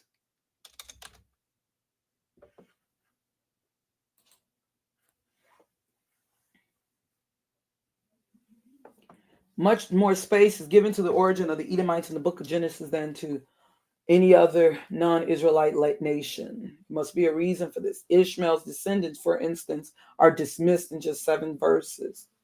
Yeah. I know there's so much to go into, but please look into this for yourself. Yeah, I definitely, okay, it says, now our theory in short, that the Hyksos kings were the Edomites. I believe this too. Some people believe they may have been the Israelites because they're referred to as shepherd kings, right? The Hyksos. I believe they were Edomites. And I believe that this is partially what may have led to the animosity against the Israelites, because they, the descendants of Mitzrayim and Cush, you know, who established what became, you know, the Egyptian dynasties. Yeah, because there was a time when the Israelites were able to live in the land of Goshen, and you know, after Joseph had done so much for, you know, the empire and saving the people from the famine, and in Egypt becoming even more so powerful because they, you know, and being that Joseph was able, the Most High Yah gave him the gift or blessed him where he could be able to interpret the dreams for Pharaoh. So they knew to store up the food for 7 years of bountiful food for the famine. So that caused a lot of outside nations to be dependent on Egypt for food and resources, which helped Egypt to become even more powerful. So, you know, Joseph gained favor, although he was not, quote unquote, Egyptian or Kemetic. He gained favor, but he was also able, yeah, like Moses, to be mistaken for an Egyptian. So obviously they looked alike, didn't they? But yeah, so he was like, yeah, when Joseph was like, you know, he was like, yeah, bring your whole family. The Pharaoh, Egyptian, bring your whole family. Yeah, so they were cool with the descendants of Ham, the Egyptians, the descendants of Ham, of Mitzrayim and Cush. They were cool with them. But something happened. A new king arose who did not, hundreds of years later, new king arose, new Pharaoh who did not know Joseph. But could there have also been something instigating? Why all of a sudden now they decide, oh, we're afraid of these Israelites. They might outnumber us. So we got to go as far as unaliving their firstborn male children. You know, I had read from other secular sources that there was Assyrian instigators. They were, yeah. But could, you know, I just got a theory. This is just a theory. Could,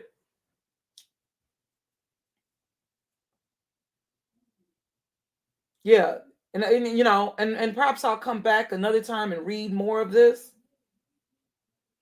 But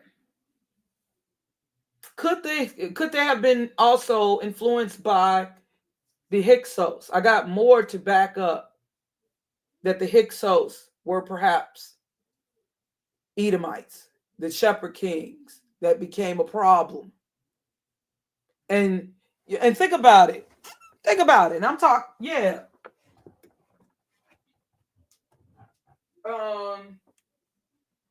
Yeah, they didn't like these shepherds. They didn't. Why did they have this prejudice against shepherds?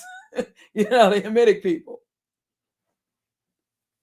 Why did they hate Garwin? Why did they have a problem with, you know, the shepherds? Because obviously these people causing issues. But anyways, yeah, and they did eventually fuse in.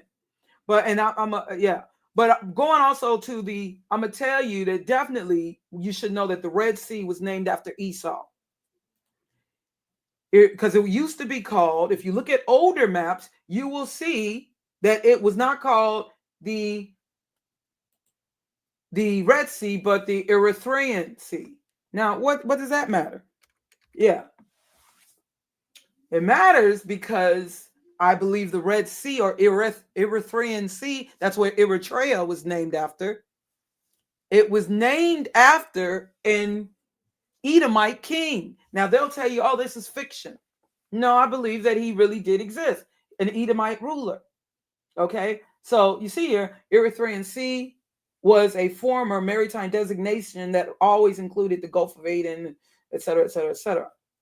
Yeah, but that's what they used to refer to. Now, the Greeks themselves derived the name from an eponymous. Now, what is meant by eponymous is an eponym, as we know, is a noun after which or for which someone or something is named. Okay, the Greeks themselves derived the name from an eponymous king, Erythras, and knew that the waters so described were deep, deep blue. Modern scholars sometimes attribute the name to the seasonal blooms of the red-hued trichodesmium, erythrium, in the Red Sea, okay, et cetera, et cetera.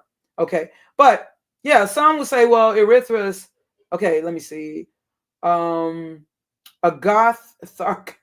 Agatharchides had written of the origin of the name Erythraean Sea on the book De Mare Erythraeo in a story about the king Erythras. There was a man famous for his valor and wealth by the name Erythras, a Persian by birth, son of Myozeus. The glory of the island ascribed to him by the popular voice because of his deeds, that even down to our own time, they have called that sea infinite in extent, Erythraean Sea.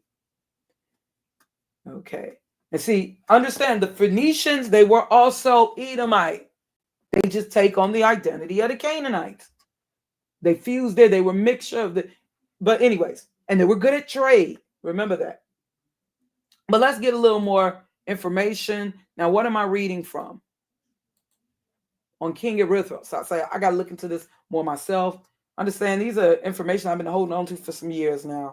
And more I come back to these bookmarks. Oh, I'm going to read the rest. Oh, I'm going to come up. And then they're gone. But some of these are still here. And that's why it's good that I get it live. Okay, this is from 1836. This is in, the Bible category by Peter Graham, a topographical dictionary of Palestine or the Holy Land. Okay, alphabetically arranged to illustrate the geography of the Holy Scriptures and to extend a knowledge of that interesting country. Okay, so this is a publication from 1836. I like old sources to back up. Now, on page 224, we're going to learn about, okay, but this is only observed in places where the water is low and the color of the sand or weeds appears through the waters, only because it's very clear, transparent. Okay, Don John de Castro, Viceroy of the Indies for the King of Portugal, believes that it was named the Red Sea because there is a great quantity of coral found in the sea. Certain it is that the Old Testament never names this the Old Testament never names this the Red Sea, but the Sea of Zuph. Pliny, historian Pliny says that it obtained the name of the Red Sea in Greek Erythrea from a king called Erythras who reigned in Arabia and whose tomb was seen in the island of Tyre. Think of the island of Tyre. Isn't Tyre or Zaire where Jezebel came from? Or yeah, the island, I don't know, Tyrene or Agris. Several learned men believe that this king Erythras is Esau or Edom. Several learned men believe that this king Erythros is Esau or Edom. Edom in Hebrew signifies red or ruddy, as Erythros does in Greek. But we cannot be persuaded that Edom ever dwelt either on the shore of the Red Sea or in the Persian Gulf. Why not? That's near the Jordan. Why would that be hard to believe? Which is sometimes called the Red Sea. His dwelling was east of Canaan towards Basra.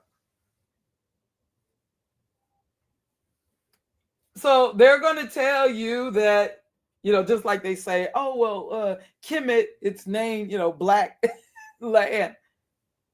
Yeah, and I've also found other sources. Yeah, I got to go to my folder because I had to dig deep. Yeah, this King Erythros. Now, whether or not it's exactly Esau, it may not exactly be Esau, but definitely a descendant of Esau. Like we know, right? Herod, exactly. Herod. We know the Herodians.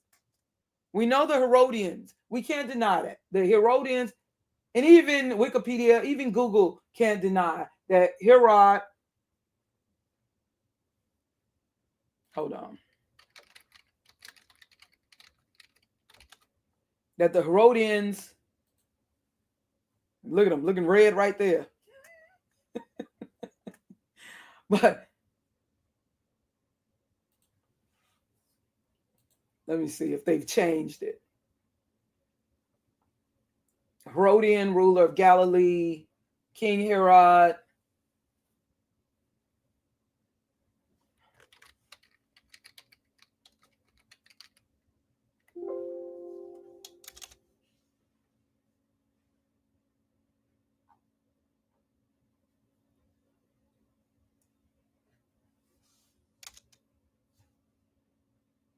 King of Judea, Edomia. They used to have it directly. That he was, oh, here it is. Yeah, Herod Antipas. He was a son of Herod the Great and a grandson of Antipater, the Edomian. Antipater the first, the Edomian, was the founder of the Herodian dynasty and father of Herod the Great.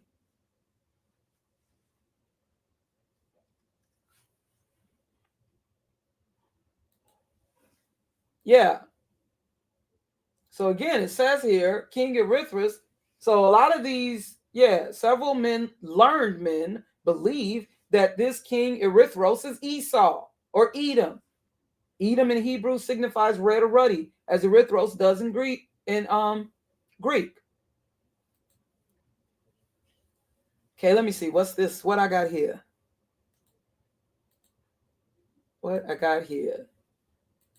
Okay, this is from 1838, a gazetteer of the Old and New Testaments, to which is added the Natural History of the Bible, Volume 1, William Fleming.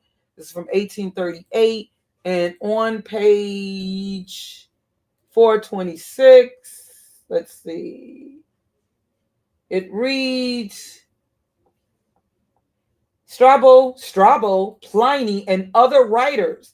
Now, you know, Strabo and Pliny, I guess they are to be seen as, they are definitely learned writers, and other writers inform us that this sea was called the Red Sea, not on account of any redness in it, but from a king named Erythras, who reigned in the adjoining country. Erythras, like Edom, means red, and the designation at one point points to Esau.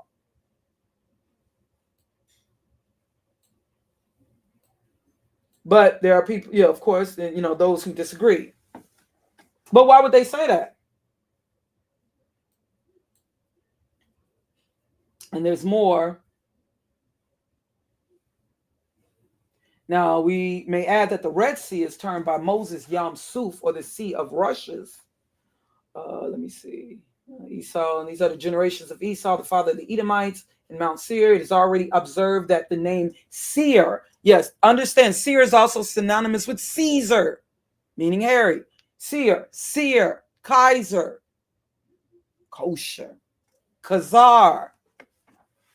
But anyways, Seir applied to this region is derived from the chief name, for we read in this chapter of Seir, the Horite and his sons who inhabited the land. The whole extent of territory anciently occupied by the Horites can now be precisely ascertained, but we may safely presume that it neither reached so far of the Dead Sea, nor spread so far west towards the Mediterranean as the very extensive, you see, going into the Mediterranean, as a very extensive territory called the land of Edom in after times. The land of Seir of the patriarchal age seems to have been the abrupt mountainous region which lies immediately to the east of and south of the Dead Sea.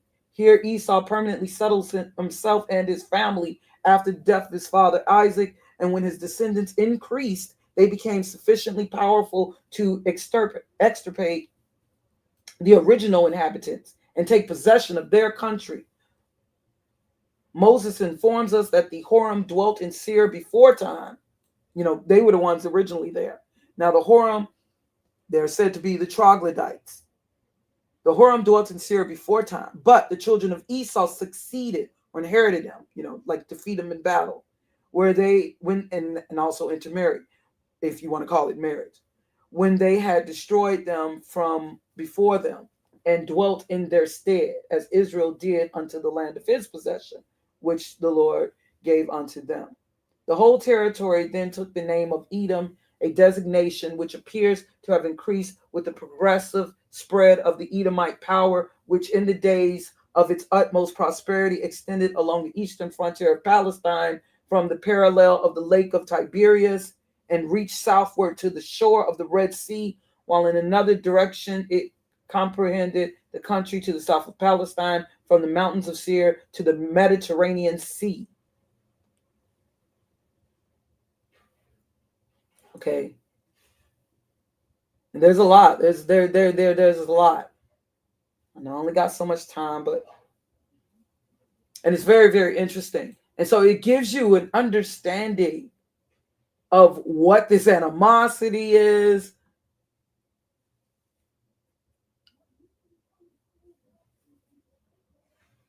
Let me see, what's this here that I found? Esau or Edom, the whole habitation. Which is Erythris. What's this here? I got it hashtag Esau is brown, but I'm wondering what's the significance. But let me share what's this.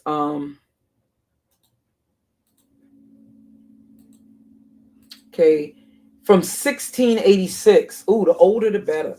The works of the learned Sir Thomas Brown, containing on the inquiries into vulgar and common error, etc., etc. Okay, this is from 1686. I like these, really, really old. But why do I have this here? Okay, King Erythra. Okay, others have fallen upon the like or perhaps the same conceit under another appellation, deducing its name not from King Erythras, but Esau or Edom, whose habitation was upon the coast thereof. Now, Edom is as much as Erythras, as the Red Sea, no more than the Edomian, from whence the posterity of Edom, removing towards the Mediterranean coast, according to their former nomination by the Greeks, were called Phoenicians or red men. Phoenicians or red men. So the Phoenicians, see, people today say the Phoenicians were Canaanite, but remember, Esau he married Canaanite women. He mixed in with the Canaanites.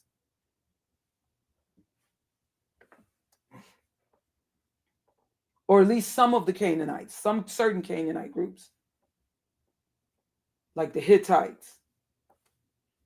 The Greeks were called Phoenicians or red men. Yeah, see, so Phoenicians, red men, and from a plantation and colony of theirs, an island near Spain. So who are these supposed Berbers? I'm not talking about the Berber just mean, foreigner. And from a plantation and colony of theirs, an island near Spain, was by the Greek described term Erythra, as is declared by Strabo and Solinus.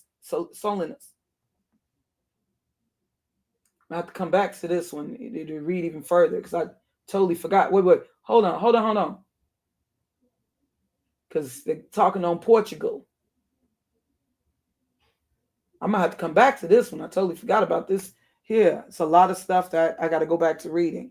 But since we're talking about let me show you another one on where we at with the Phoenicians.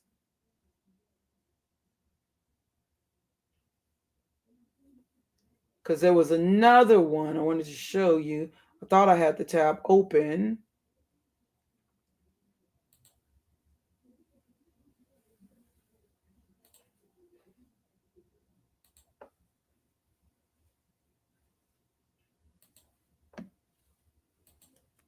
Where is that on the Phoenicians that I had open?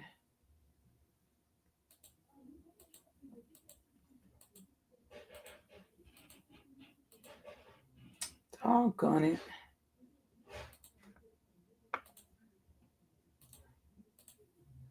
let me close some of these other tabs because I'm trying to find. I opened it up. I know that I opened it up to go to on the Phoenicians.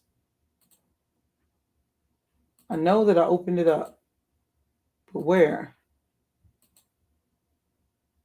To show you even more. And you know, I like older, much older sources.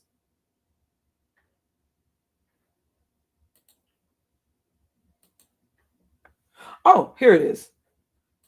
Okay, so what's this from? Chronicles of Erie, being the history of Gaul, Scott, Scots, Eber, or the Irish people. These are things that I have bookmarked a long time ago, years ago, and I've just forgotten about, just forgot to come back to it. Okay, 1822, Ireland. This is a book on Ireland. This is interesting. Okay, so Edom in relation to Phoenix. On page, oh gosh, I do not know what that Roman numeral is. I don't know. I know I should know, but there's only to a certain point I know.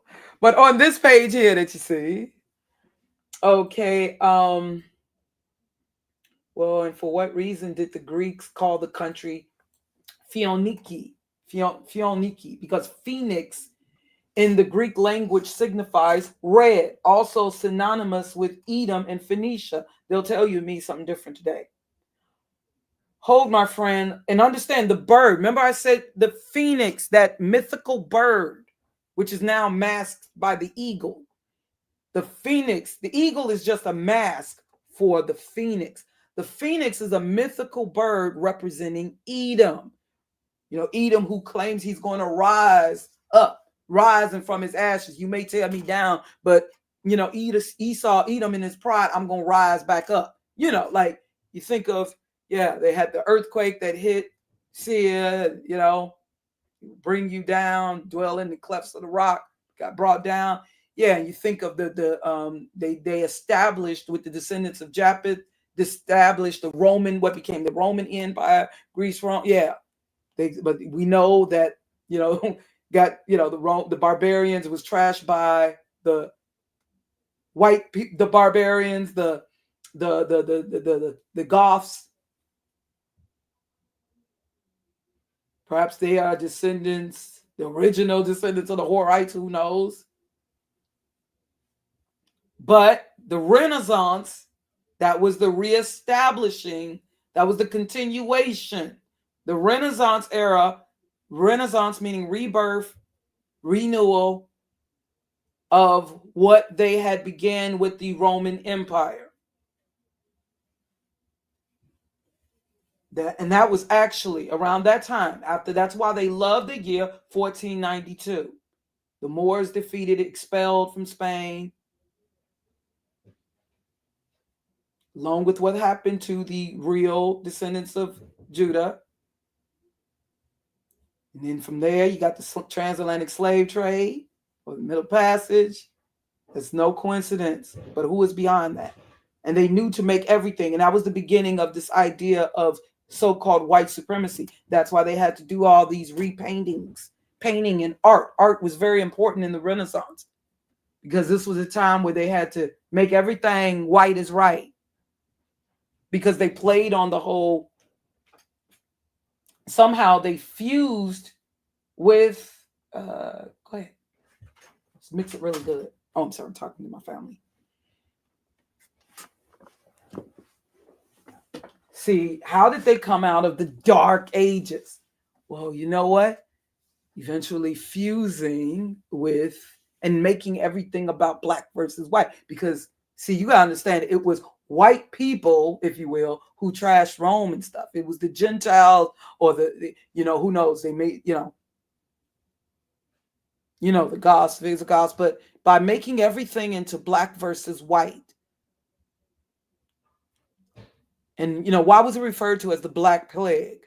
But anyways, that's a whole nother discussion. But yeah, okay, it says here, yeah, synonymous with Edom and Phoenicia. Hold, my friend, learned in lexicons and traditionary etymology. Yeah, Phoenicia signify the color red in the Phoenician language. Yeah, Greek language for red are erythros and puros. Let me see. It says, accordingly, what name synonymous with Edom, which signifies red in the Arab tongue, did the Greeks call the land of Edom? Was it not Erythrea, the red country? Yeah, so they knew in the past these areas, yeah, they knew that these areas were dominated by, and let's go back to that map. So Eritrea, the country of Eritrea, let's go back. Where's that map? Go back to that map. Eritrea, right off the Red Sea.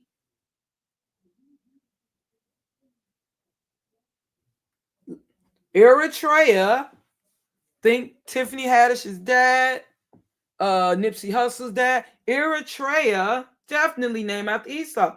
And so you also have to consider a lot of the surrounding. We know Eritrea and Yemen definitely named after Esau. And perhaps maybe it's true that Oman was named after his son Omar. So yes, you had Hamitic people initially, like in Egypt, Sudan, the empires of Kush, Mitzrayim, Ham. These were black people, definitely. But also, yeah, you got to understand the let me see if I could find that. But let's go into, yeah, I'm gonna get back into that, but let's go into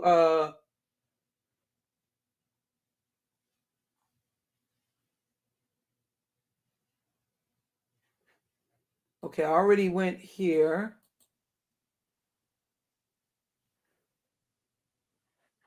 The Gazetteer.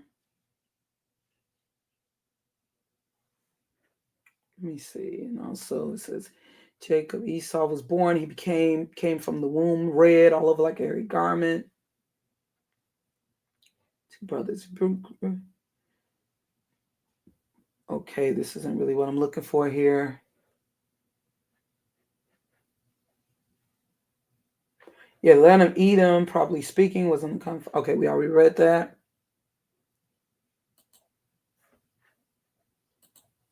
Okay, but let's go into, remember I said Rhoda Osman. Rhoda Osman, that name Osman. Rhoda Osman, or Brick Lady. Rhoda means red. Osman. She had two last names. Bashe was a Hebrew name. Bashe. And then she also, because I understand Edom, Esau was Hebrew, right? He descended of Eber. So he's Hebrew. The Edomites are Hebrew. Okay. And her last name also being Osman. And she was of more than likely of the Isa people. Because she, what was that tribe or that territory that she, Hargeisa, that she hashtag Rhoda Osman. And Isa, oh yeah, I'm gonna go back into that. The Isa Somalis, but yeah, but going back to, but with Osman. Now this right here about this book here, Russia Japhet, or the Muscovite, the Cossack, and the Mongol, a detailed identification of the power whose doom is foretold in Ezekiel 38 with the empire of the Tsars. Tsar comes from Tsar, Caesar, Khazar, Seer, same thing, same origin. Seer, kosher, Kaiser, Khazar, Tsar, Caesar, which was pronounced Khazar, Seer. Okay, this is now, of course, this is one of those Anglo, people, the white people believe that they're the Israelites, but from 1890, but it's a thing of eat the meat, spit out the bones. Osman, Ottoman, or Othman is an Edomite family name. The historian Gibbon, in his 47th chapter, gives the original form of the name Othman, the son of Ertugrul, as Teman, or like Teman, Thaman. Now, Teman, or more strictly Teman, was a grandson of Esau, and another of the same name was one of the dukes of Edom. And 6 times over in the prophets, the name is used for a prominent or the leading section of the Edomite race. In the very place, Obadiah, in which the destruction of destroyers of Israel's land is detailed, it is written, "Thy mighty men, O Teman, shall be dismayed." Osmanli or Ottoman is therefore the scriptural designation of the house of Edom in its dominance over Palestine and its strikingly testimony to the truth of Holy Writ. Now, obviously, the people that's behind this publication, they believe that, you know, they believe that the people, they believe that the Israelites that have been Caucasian, but still consider the information that's shared here. Now, it's interesting. The Ottomans, like, because a lot of times we talk about the slave trade. When we're talking about the slave trade, we usually think of just the Middle Passage and the slave us being taken into the Americas, and the involvement of the starting with those of Iberia, the Spaniards and the Portuguese and Spaniards, and and later on, much later, other European nations getting involved. However, we don't talk about the Arab slave trade, and we don't talk about the Ottomans. And also, that they have something to do with the defeat of the Moors, or the end of what led to the end of the Dark Ages. Also, if we were to talk about the Crusades, going back to, now, of course, we know the Dark Ages, we could say that it began sometime after the destruction of Rome, which opened up for the quote-unquote Dark Ages, starting around 711. That's, Tariq Nasheed naming himself after the Moor Tariq. But anyways. And why was it called the Dark Ages? Even though, notice they no longer use that term. But they say, oh, well, it's the Dark Ages because it was a dark time of famines and poverty and all of that in Europe. Is that really the reason they call it the Dark Ages? Or did it represent a time when there was dark skin dominance in much of Europe? Consider what Benjamin Franklin quoted. Okay. Let me see. Do I have anything up here that I can? Yeah. If you know anything about this publication, Nature Knows No Color Line, you're showing crest of Europe. But from the time of the 11th century and on, there was like this purge of Black people in power out of Europe. Okay. These are these crests that you see here with these stylized images or artistic renderings of Black people trust me, you're not going to have slaves depicted on coins or depicted on crests like this. These are Europe. This isn't Africa. These are Europe. Now, yeah, maybe the exaggerations on the complexion and stuff, stylized, but why would they choose images, profile of a Negro to represent, Europe, and royalty in Europe? But anyways, from the 11th century and on through the Crusades, started with the French. It was supposedly a Christian thing, right?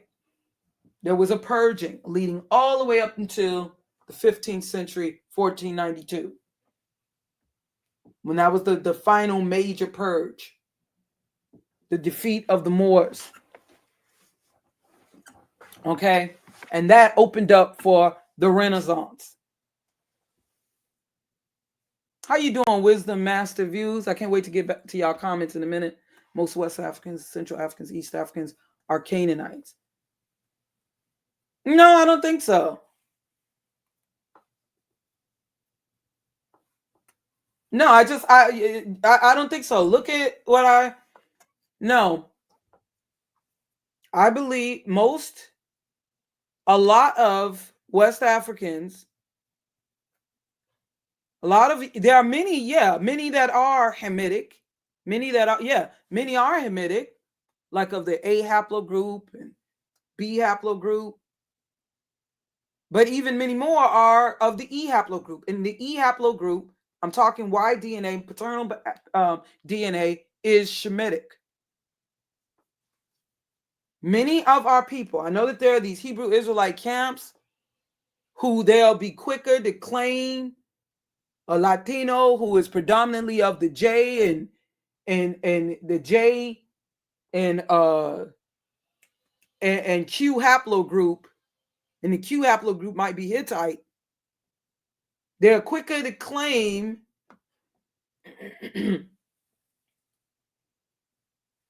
someone, is representing Yasharel before someone, let's say, of Nigeria.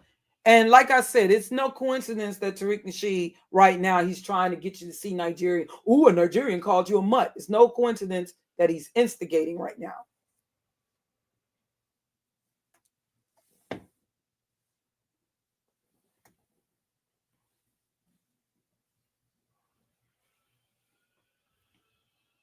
But yeah, many of our people, definitely, like in countries like Nigeria, much of Yasharel, more specifically, those of the northern 10 tribes, are in the continent of Africa right now, whereas Judah, more specifically, has been more scattered. But those more specifically of the northern 10 tribes are definitely more. Arsareth, I definitely believe Arsareth was our Algeria, but they had to move further, especially as Islam, as Islam was spreading. They had to spread more and more so into the African continent. And yes, there was some mingling with the indigenous Hamitic people who were already there, as well as some Shemitic people. Like the Yoruba, they claim to be some of them are claiming to be descendants of Nimrod, the Cushite or Hamite. They claim that they're a mixture of Yasharel and Ham, the Yoruba. I've seen this at this site.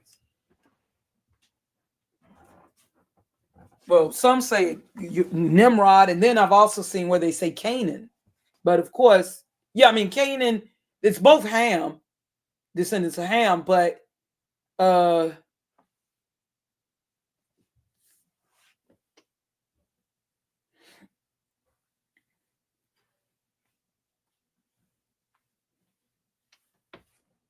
yeah, so you see here now, yeah, we're learning about,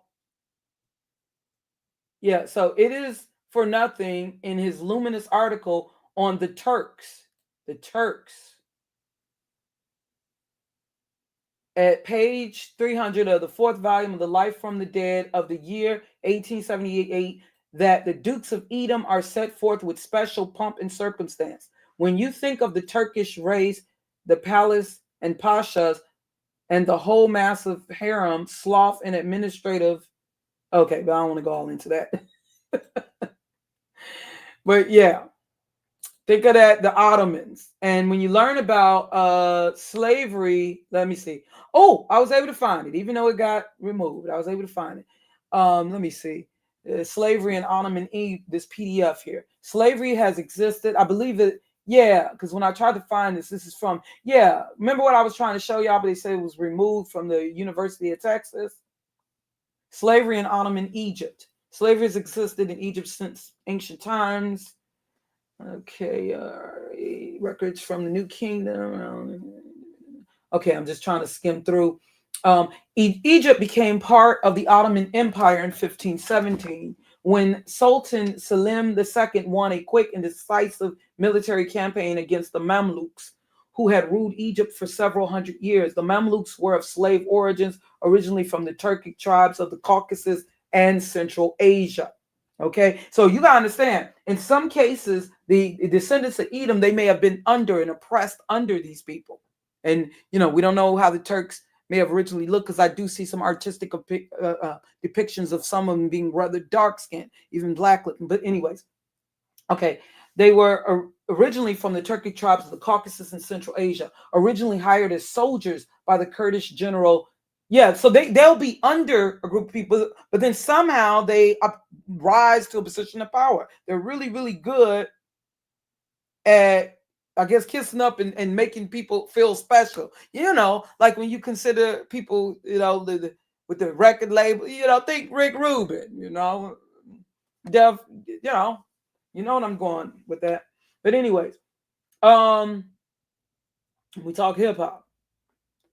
Hired as soldiers by the Mamluks, took power in Egypt after his short-lived dynasty ended in 1250 CE. The Mamluks worked among themselves to continue the propagation of their ranks. Each year, new slaves would be brought in from Central Asia and trained in military techniques and affairs of the state. Okay, so we're talking about the Mamluks here. And yeah. After the Ottomans took control, I'm skimming through. After the Ottomans took control in 1517, the Mamluks became vassals of the Ottoman Sultan in Istanbul, but held on to their authority and prominent position in Egyptian political and cultural life. Okay, in 1798, Napoleon Bonaparte invaded Egypt. Now remember, what haplogroup was Napoleon Bonaparte under? He was under the same haplogroup. He's under the same haplogroup as the Somali people, E1B1A. They just represent different races, but they have the same connection. I mean, not E1B1A, E1B1B. Coincidence?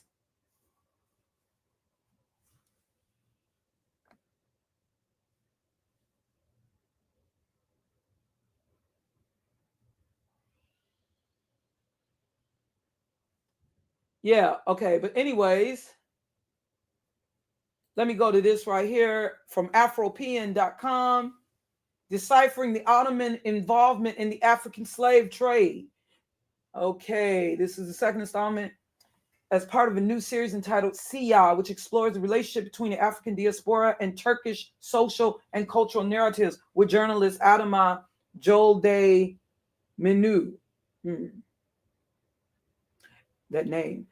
A comparative analysis on both transatlantic slavery and Ottoman slavery regarding Black people. Were Ottoman experiences anomalies, or are they simply a reconfiguration of the same system?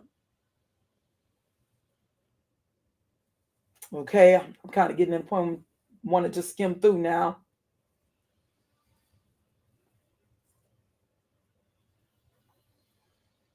This is just something.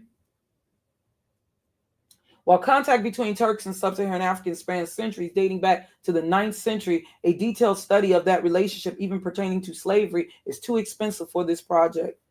I will primarily focus on the late Ottoman period, when the enslavement of sub-Saharan Africans was most prominent. Okay, and you think of, how did the city people of India, we know the city people who are in India, and who are the ancestors to the Hindus. I'm not talking the indigenous Dravidian people. But hold on, give me a second.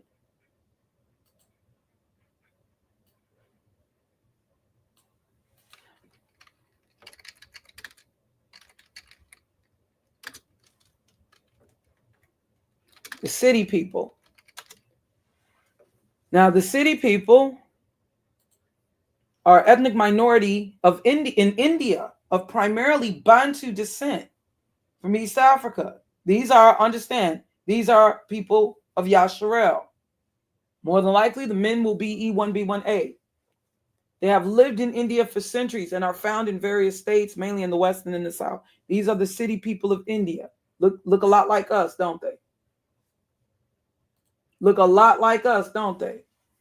These were people. Now, who had something to do? Who were the people that had something to do with them being, their ancestors being sold? See, we talk about slavery over the Atlantic, which used to be called the Ethiopian Ocean, but we don't talk about the slaves that were sent more to the east over the Indian Ocean slave trade. Well, guess what? There may have been some involvement.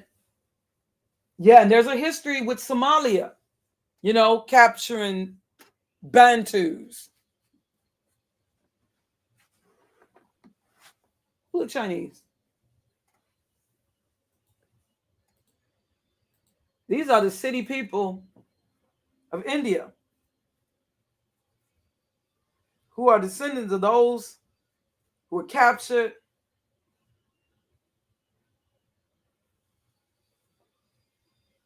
The African continent, yeah.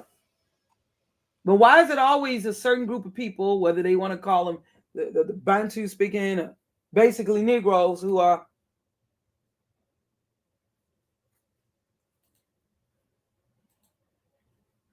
here's some more.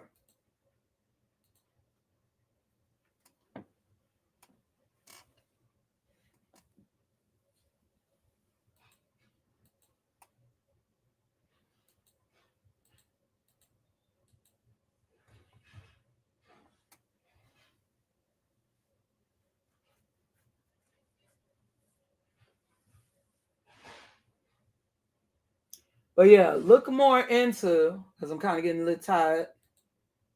So it's been talking about just pearly things and what she tried to pull. Maybe I'll come back later or tomorrow. Leave the live stream up.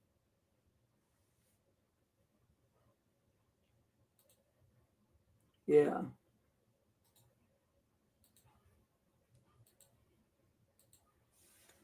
Because our people have been scattered. And the Bible says that's what was going to happen. India's African community, the cities.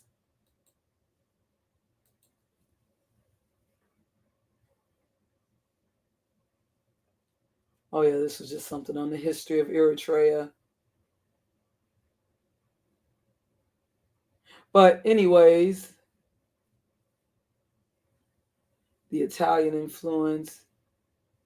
Yeah, oh yeah, see, we could go into it. Now, there was a video talking about, it got it wrong, talking about Tiffany Haddish's dad is an Edomite. Not to disrespect Tiffany Haddish, yeah, or even, people in general who happen to be from Eritrea. But I'm just saying, we just got to know history. But when I went back to it, it's gone. It says that. Yeah, it was a video. I had it bookmarked. Somebody did a video, and they were talking about Eritrea, Tiffany had. But yeah, Tiffany had his dad. They were talking about Eritrea. Yeah, they were talking about Edomites. But I go to the video. It says that this video is no longer available because the YouTube account associated with this video has been terminated. I wonder why. It says that the Ottoman Empire didn't face a single unified Moorish entity to defeat, but rather engaged or influenced.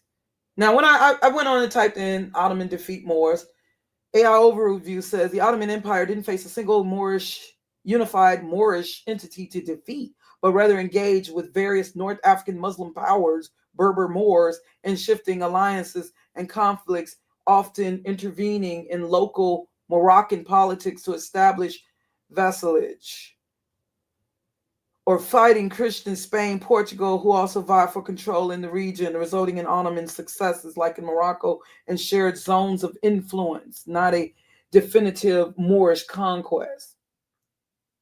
But yeah, when you learn about, I think that's all I want to share for today.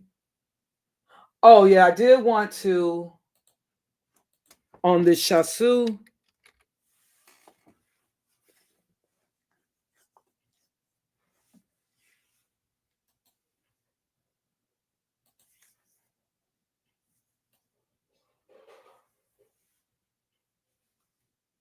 I don't really want to share it from this particular site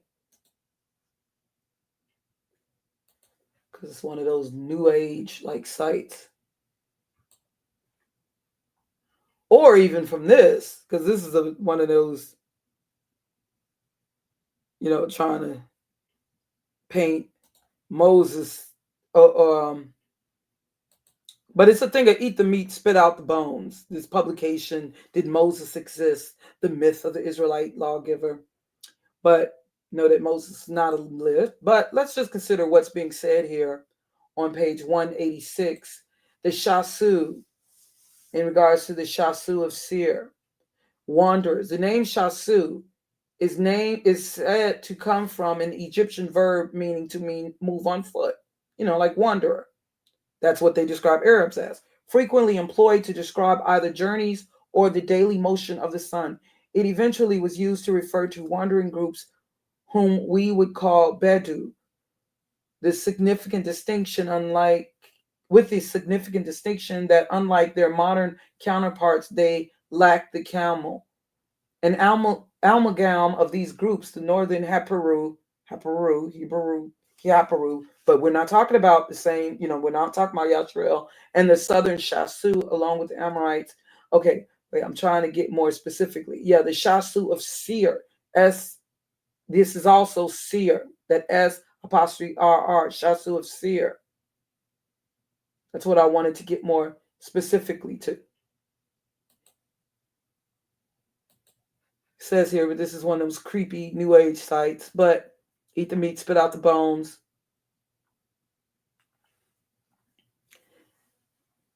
See, they're saying the true chosen people were the Aryan people. But the Shasu is an Egyptian word. Yeah, I know you've seen these plates here, right? The Shasu.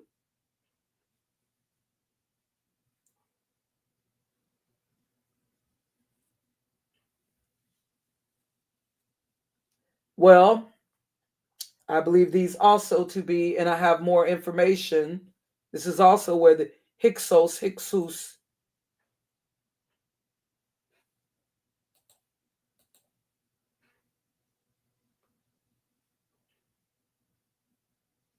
I'm trying to find the more direct.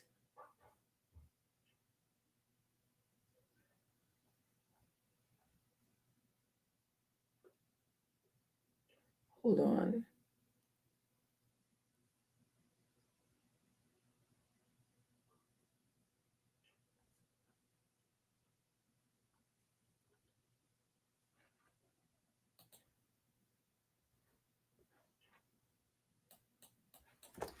I'm going to, give me a second.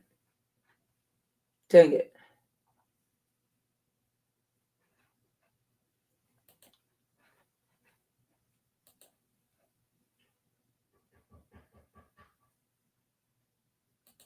Yeah, I'm noticing things that I bookmark.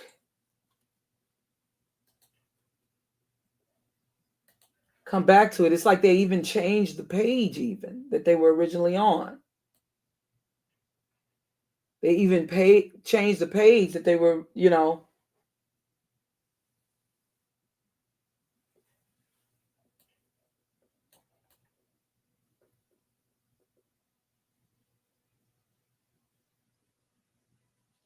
many other pharaohs had done and continue to do in the 15th century BCE. Amenhotep II engaged in military campaigns against Lebanon.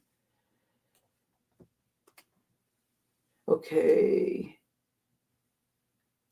Against Canaan, a land called Retinue in Egypt. An Egyptian list of prisoners of war includes 3,600 Haparu and 15,200 Shasu. In order to protect the residents from these marauders, Seti I also battled both the Haparu and Shasu in Syro-Palestine. Seti I is said to have conquered the Shasu. Now they're being described as Arabian nomads living just south and east of the Dead Sea from the fortress of Taru. Remember, I told you, look out for Taru and Kaana, like in Canaan.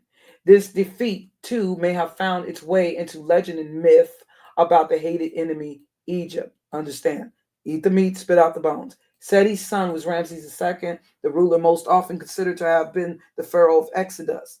As suggested previously, these facts may explain in significant part the retooling of Canaanite and Amorite cosmological battles to represent Egypt and its rulers as the enemy. Seti refers to the Shasu from the fortress of Sile as Pekanen, including Upper Retinue. Hence, it appears that Shasu here refers to an ethnicity also from northern Israel rather than simply confined to the south. Now, are the Israelites, like some people believe that the Hyksos were Israelites? I don't think so. I think that they were another group of Hebrew people. As we have shown, the Hyksos have been said to represent the Hikshasu. Hikshasu. Okay? And I can show you what I'm reading from. Hikshasu. Hyksos, Hikshasu, connoting rulers of nomad lands. Now, no, they also describe Arabs as nomads, wanderers. The troublesome Shasu or whatever, or Shasu, are found in numerous Egyptian texts, including a list of Transjordian, we know that Esau's from the Jordan, Transjordian peoples from the 15th century. In the time of Amenhotep III, and we're talking BC time, a topographical list was created at the Temple of Ammon at Solam that was copied later by either Seti I or Ramses II at Amara West, and that mentions 6 groups of Shasu: the Shasu of Seir, the Shasu of Lebanon, Shasu of Shemit, the Shasu of Werber, the Shasu of Yahweh, the Shasu of I can't say that, Sips, I don't know. The name Shasu is said to come from an Egyptian verb meaning to move on foot, like wanderer, like Arab, like gypsy, frequently employed to describe either journeys or the daily motion of the sun. It eventually was used to refer to wandering groups whom we would call Bedu, with the significant distinction that unlike their modern counterparts, they lack the camel. The amalgam of these groups, the northern Haparu and the southern Shasu, along with the Amorites, and now Amorites, we know Canaanite and Semitic Bedu, would explain many of the characteristics of the later Israelites. No, I believe that that's the Edomites that they believe. They're mistaken, as depicted in the Old Testament, indicated by archaeological artifacts. I had found something even more. Okay, the word Shasu may originate instead with the Ugaritic term possibly meaning plunder, and reflected in the Egyptian, you see the, of course I can't pronounce that, denoting plundering nomads. Describing the Shasu, Redford states, their lawlessness and their proclivity to make raids gave rise in Canaanite and Hebrew to denominative verb to plunder. Shasu are found in Egyptian texts from the 18th dynasty through the 3rd intermediate period. Lists from Soleb and Amara, ultimately of 15th century origin, suggest that an original concentration of Shasu settlements lay in southern Transjordan, in the plains of Moab, and northern Edom. Wait, hold on a second.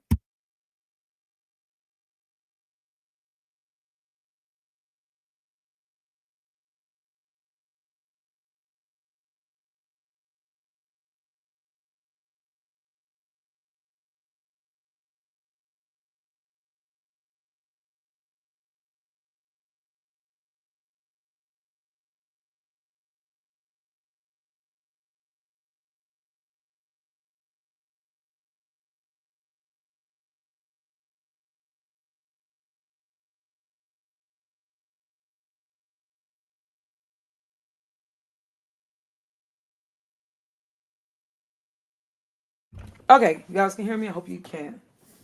Okay, hence for the most part, the Shasu occupied land settled. Okay, let me see. Shasu are found in Egyptian texts from the 18th dynasty through the 3rd intermediate period. Lists from Soleb and Amara, ultimately of 15th century origin, we're talking about BC time, suggest that an original concentration of Shasu settlements lay in southern Transjordan, in the plains of Moab and northern Edom. Remember who Edom became a confederacy with. The different groups Edom, and these, I believe, formed the initial Arabs. Hence, for the most part, the Shasu occupied land settled by those later called Moabites and Edomites, possibly as their ancestors. Historians Dr. Charles F. Ailing and Clyde E. Billington surmised that the Egyptians lumped together under the name Shasu all of the Edomites, Ammonites, Moabites, Amalekites, Midianites, Kenites, Haparu, and Israelites. Well, I wouldn't include Israelites. A list that should also include, but remember when we read, what did we read? What did we read? Remember what we read? In Psalms 83, for lo, thine enemies make a tumult, and they that hate thee have lifted up the head, that hate Yah. They have taken crafty counsel against thy people, Yasharel, and consulted against thy hidden ones. They have said, come and let us cut them off from being a nation, that the name of Israel may be no more in remembrance. For they have consulted together with one consent. They are confederate against thee. The tabernacles of Edom, the Ishmaelites of Moab, and the Hagarenes, Gebal and Ammon and Amalek, the Amalekites, the Philistines with the inhabitants of Tyre. Okay, those are Hamitic people. Assur, I believe that there's Semitic. Those are the Syrians. Is joined with them. They have holpen the children of Lot. We know the children of Lot, right? Aren't those the Ammonites and the Moabites, right? Okay. So they have consulted together. They said, come, let us cut them off from being a nation, that the name of Yasharel may be no more in remembrance. And that is what they have been doing over time.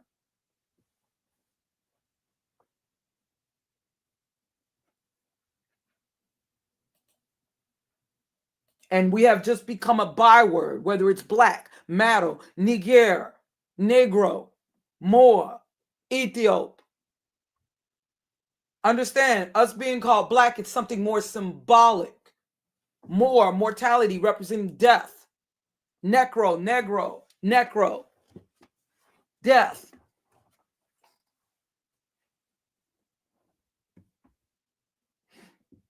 And again, like I showed you, Arab, originally, when the Bible referred to Arabs, the same right here, Hebrew text, but pronounced Arab, occurs in the original sense derived from the verb in Exodus 12:38. I'm assuming, where it is applied to a mixed multitude, like mixed lineage, not necessarily mixed race, but mixed group of people, lineages of people. And the name Arab from the same radical was given to the inhabitants of the desert because they were a mongrel race, or basically a mixed group of nations. That's what Arab initially referred to. Now it's just like Latino. It's a mixed group, but they're kind of united by common Iberian ancestors. And we can go into Spain and Portugal too, and the Turks. They're common ancestors, but they're more united by language in Iberia. Whereas, Spain and Portugal. Whereas the Arabs, they're more united by supposedly religion. But who were the original Arabs? How did they originally look? Then it makes you, before there was the transatlantic slave trade, there was the Arab slave trade. Who is Tippy Tip? Tipu Tip. Do you honestly think the same group of people and people just would totally just sell just their own people into slavery? I'm not saying that these weren't black people, and I do believe that you still got some in West Africa, but I'm kind of afraid to go there.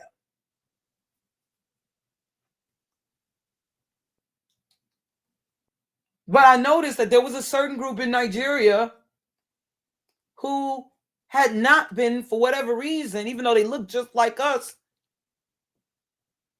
they were not taken into captivity, unlike the Igbo and certain other groups. Remember when I talked about the woman king? But I'm not trying to get us, see, this FBA stuff, this is also the work of Esau. I'm gonna tell you that right now. That's why, remember when I talked about the history of that laurel wreath that he is using in the FBA symbolism in the flag, that's a Roman Edomite symbology. That leaf, that little laurel leaf, that Caesar laurel leaf. So you cannot trust it.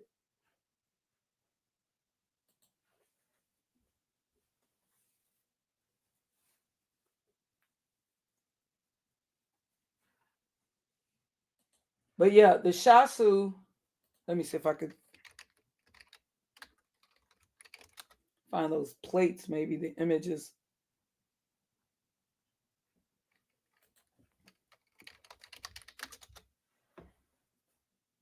I'm trying to find those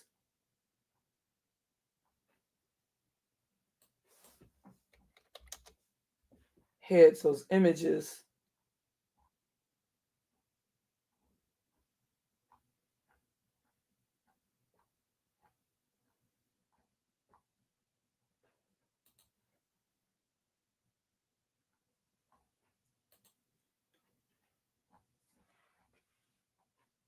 Yeah, these images right here. Now, this is a little faded in color, but these are dark people. Now, this right here is not, but these here were the ones with the like little headbands, and not this. Not this, but these here. See, this right here is Shasu. Those are Edomites. Esau was originally black. Okay. This is the color that's faded.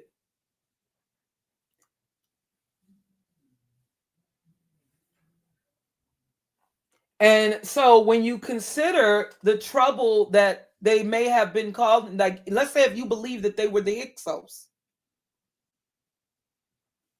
right?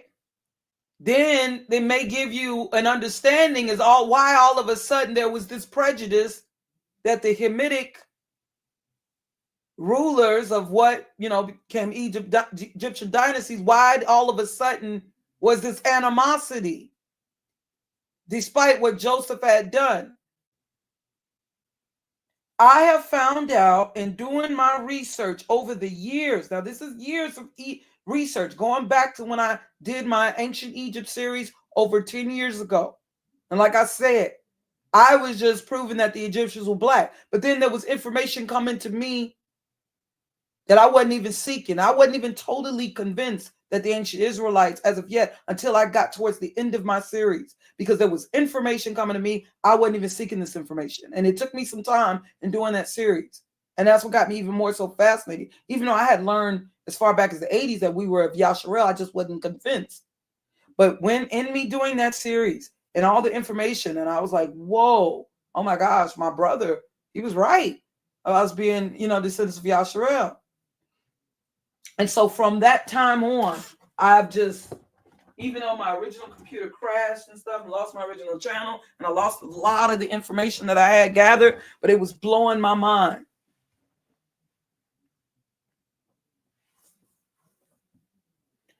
Okay, you're saying, okay. You're saying to read your comments. What you're saying means short. You're posting a lot of broken up. It's like you're saying what means short man. That's not even a full sentence. What means short man? You said for Kun is a Somalia name. I don't know about that. Okay, you're saying the first language Adam speak. Oh yeah, Adam is more so like people say Adam is Edom. That's why some people think Adam was white man. They saying Adam means red. No, Adam is more in reference. Edom, it's more in reference to the earth, land. And when you think about it, that's why I'm saying too, this idea that Edom or Esau was white. No, brown, just like ruddy, that's more like mahogany, like the red earth. Rud, mud, red earth, red mud, rud. Adam, I mean, that's more in relation to the earth, like dirt.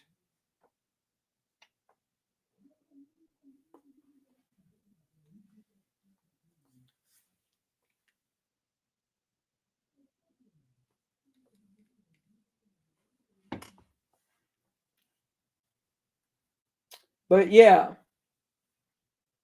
these are some more. This actually, and you can tell because that's why there was a distinction to be made in how we dress and how we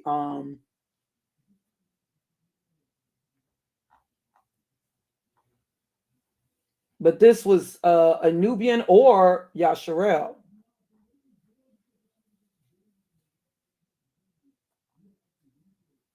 But these are just all the prisoners, period. This is more than likely, and I can show you the proof, Yasharel here. But these ones here, where you see like it's like a headband and that's why I'm wondering who were those specific Moors? Who were they? You know, I know they were black.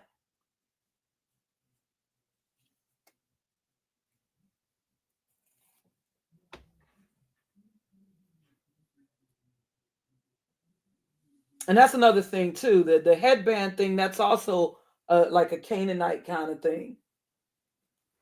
But remember, Esau did mix with the, he did, with the Canaanites, like in the case of the Phoenicians. His first wives were Canaanite. Now, perhaps I'll go further into where did the white skin come in?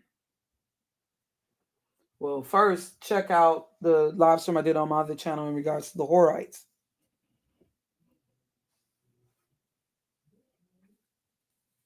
Yeah, Donald Trump said no to reparations. Yeah, I'm sure.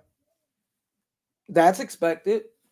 So that's what the FBA leader needs to speak on instead of focusing on what some Nigerian said.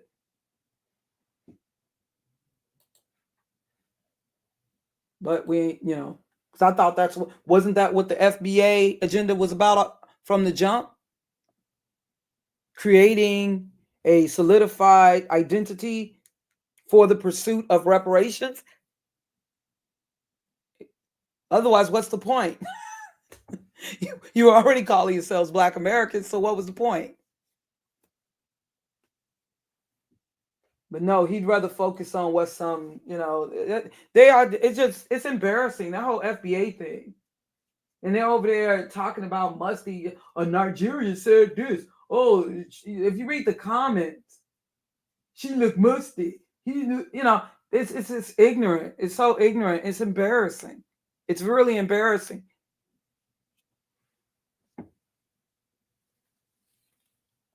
But yeah.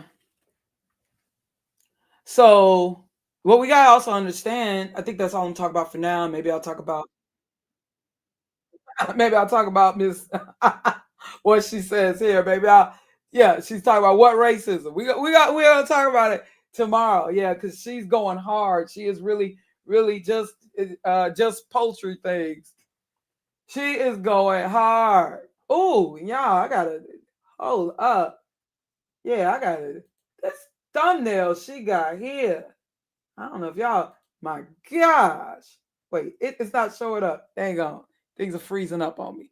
I'm trying to click on it and things are freezing up. Oh, wait, there you go. She is looking creepy.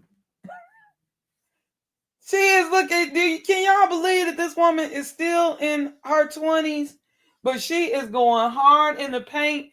And yeah, she's promoting the whole victim narrative. White people, especially more white men, they're victims. She is really trying hard to play on. You see, like I say, you are about to witness the downfall of the Gentiles or the Gentile reign. It's already in effect. And she's a contributor. She's a major contributor. She is a major contributor because she is contributing to white men. And I know y'all probably thinking, well, let her do it. Yeah. But I do got to speak on certain things. Like I'm talking about the crime statistic and all of that. Oh, she looks scary here. Y'all remember that movie Poltergeist 2? Even though I don't watch such movies anymore. And there was that evil preacher.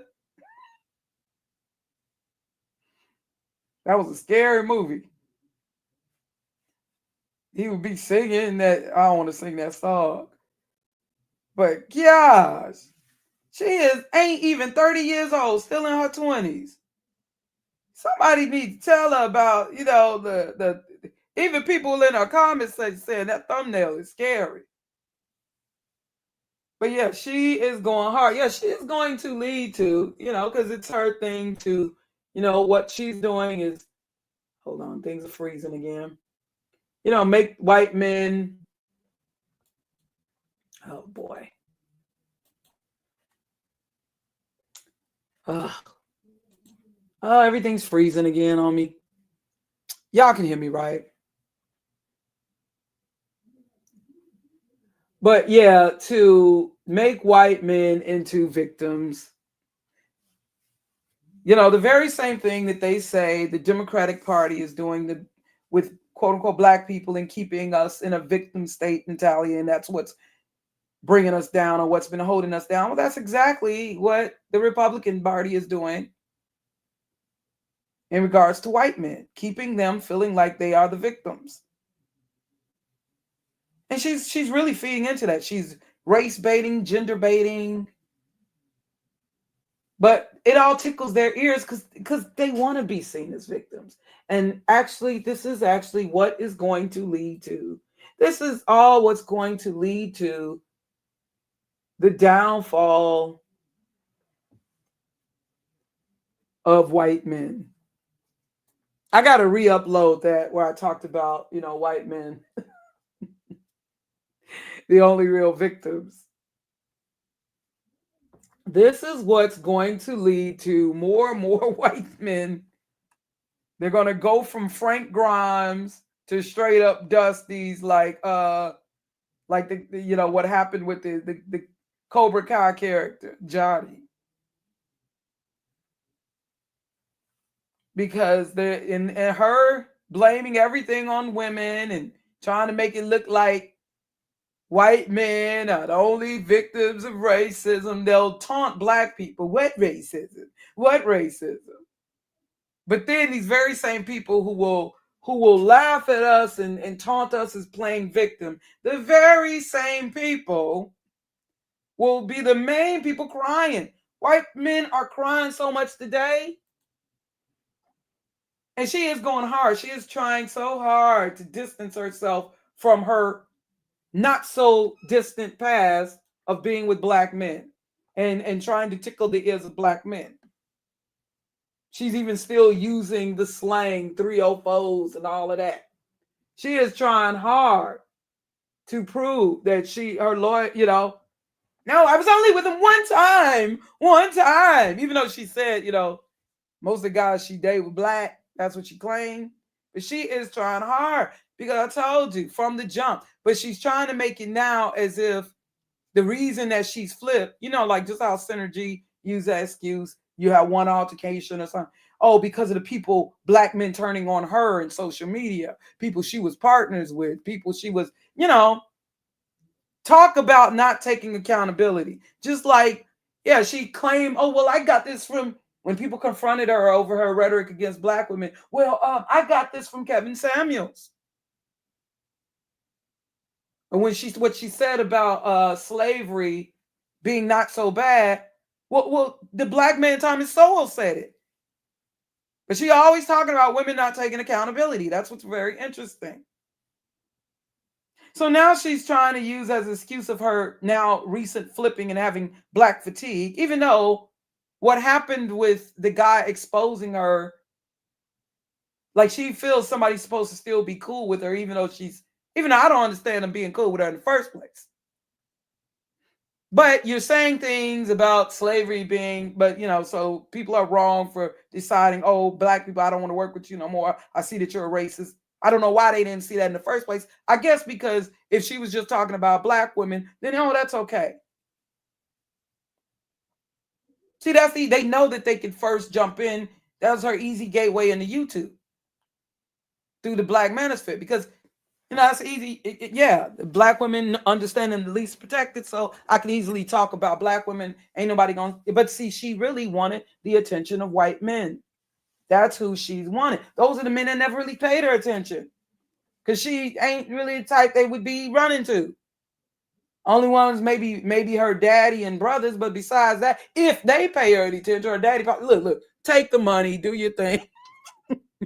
So she been wanting. She knew what the move that she was making. She was going to do that from the jump and getting Nick Fuentes on it because that's who she wants. White men, they're giving her more attention than she ever had in her life. So even if she got to use black men to get that attention, that's what she did.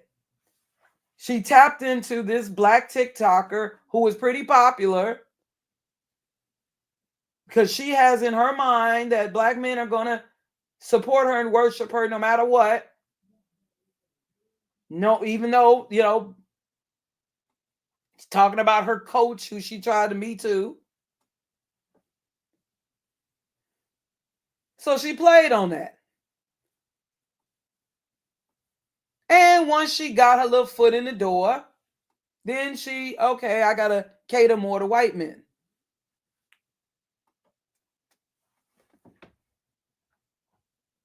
But you know what? I am going to talk more about that. I will talk more about that. And maybe tomorrow or later on. It all depends on how I feel.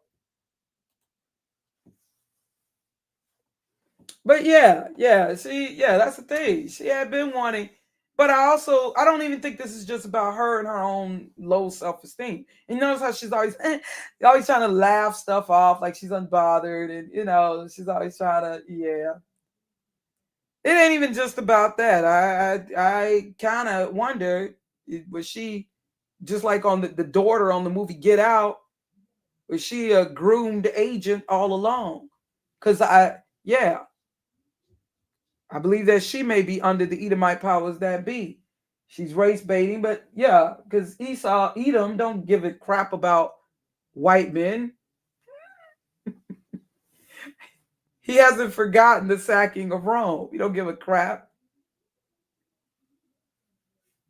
But they need the white men support one more time at least. One more time at least when it comes to the West. But they already got plans, perhaps pulling up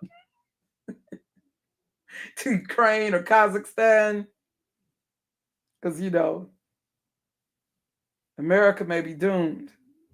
Did I say maybe? They already got plans. But they're going to try something one more time. And so they just been using white people, who they used to refer to as barbarians, vandals. They're just using them one more time as their soldiers. But so she's playing on. But this idea, that's what it used to, like I said, it used to crack me up listening to Cynthia G refer to them as the dominant men. Like, are you kidding me? White men are whining more than any other group of people. But they want to mock everybody else's crying racism or whining about being victims. And she is playing into that. And actually, she is weakening what was referred to as white power. She is contributing to the weakening. And it's all working out. She is contributing to it by having white men in a victim state of mentality. Her race baiting and gender baiting, making white men feel like nothing, they are under attack. She is totally feeding into that white people, but more specifically, white men are the enemy, are the attack. They are the victims, rather. They're not the enemies, they are the victims. This is all that the Republican Party has been, in more recent, it didn't used to be like this.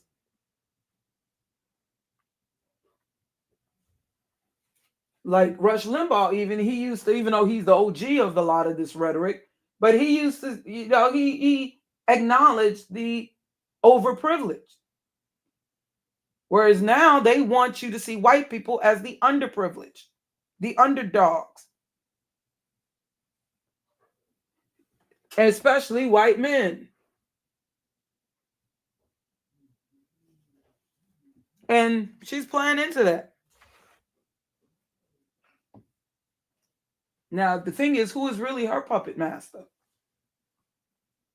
Who is her Edomite puppet master? Because I don't even think this is just about her low self. Yeah, it's about that also. She's getting attention from white men that she would never get. I guess that's better than just straight whoring, huh? At least you still feel as if they want you and they love you. Because otherwise, in the real world, no, not going to show you any love, Pearl. As Simon told Jennifer, no, we're not going to show you any love.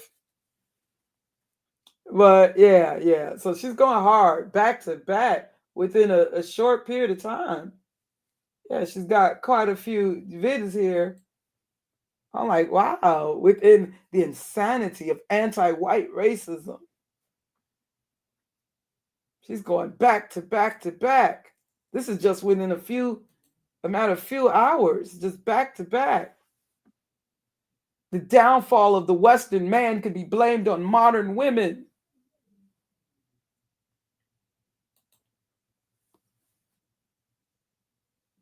Did you know? She's just doing this stuff back to back. White people were slaves too. Well, oh yeah. Now this is stuff because I'll just let her do a thing, but I got to debunk certain things because I think they said they still kind of trying to spread that herpes thing on black women and also this crime statistic in regards to black men. And yeah. You know I'm good at that, debunking such claims. So I got to address that at least. But yeah. So y'all enjoy the rest of your day. I don't know if I'll be back later or tomorrow, but I do want to also address. Yikes! I'm old enough to be her mother. No, my daughter is actually older than her. Of course, y'all know I'm in my early 50s. My goodness, this woman is not even 30. She's not even 30 yet. Yikes. Anyways, and see, I'm not a mean person, but when they're mean, she would not hold back in criticizing a female like myself. So yeah, I'm only mean to mean people. But anyways, I'll be back with y'all. Yes. Peace and love, family.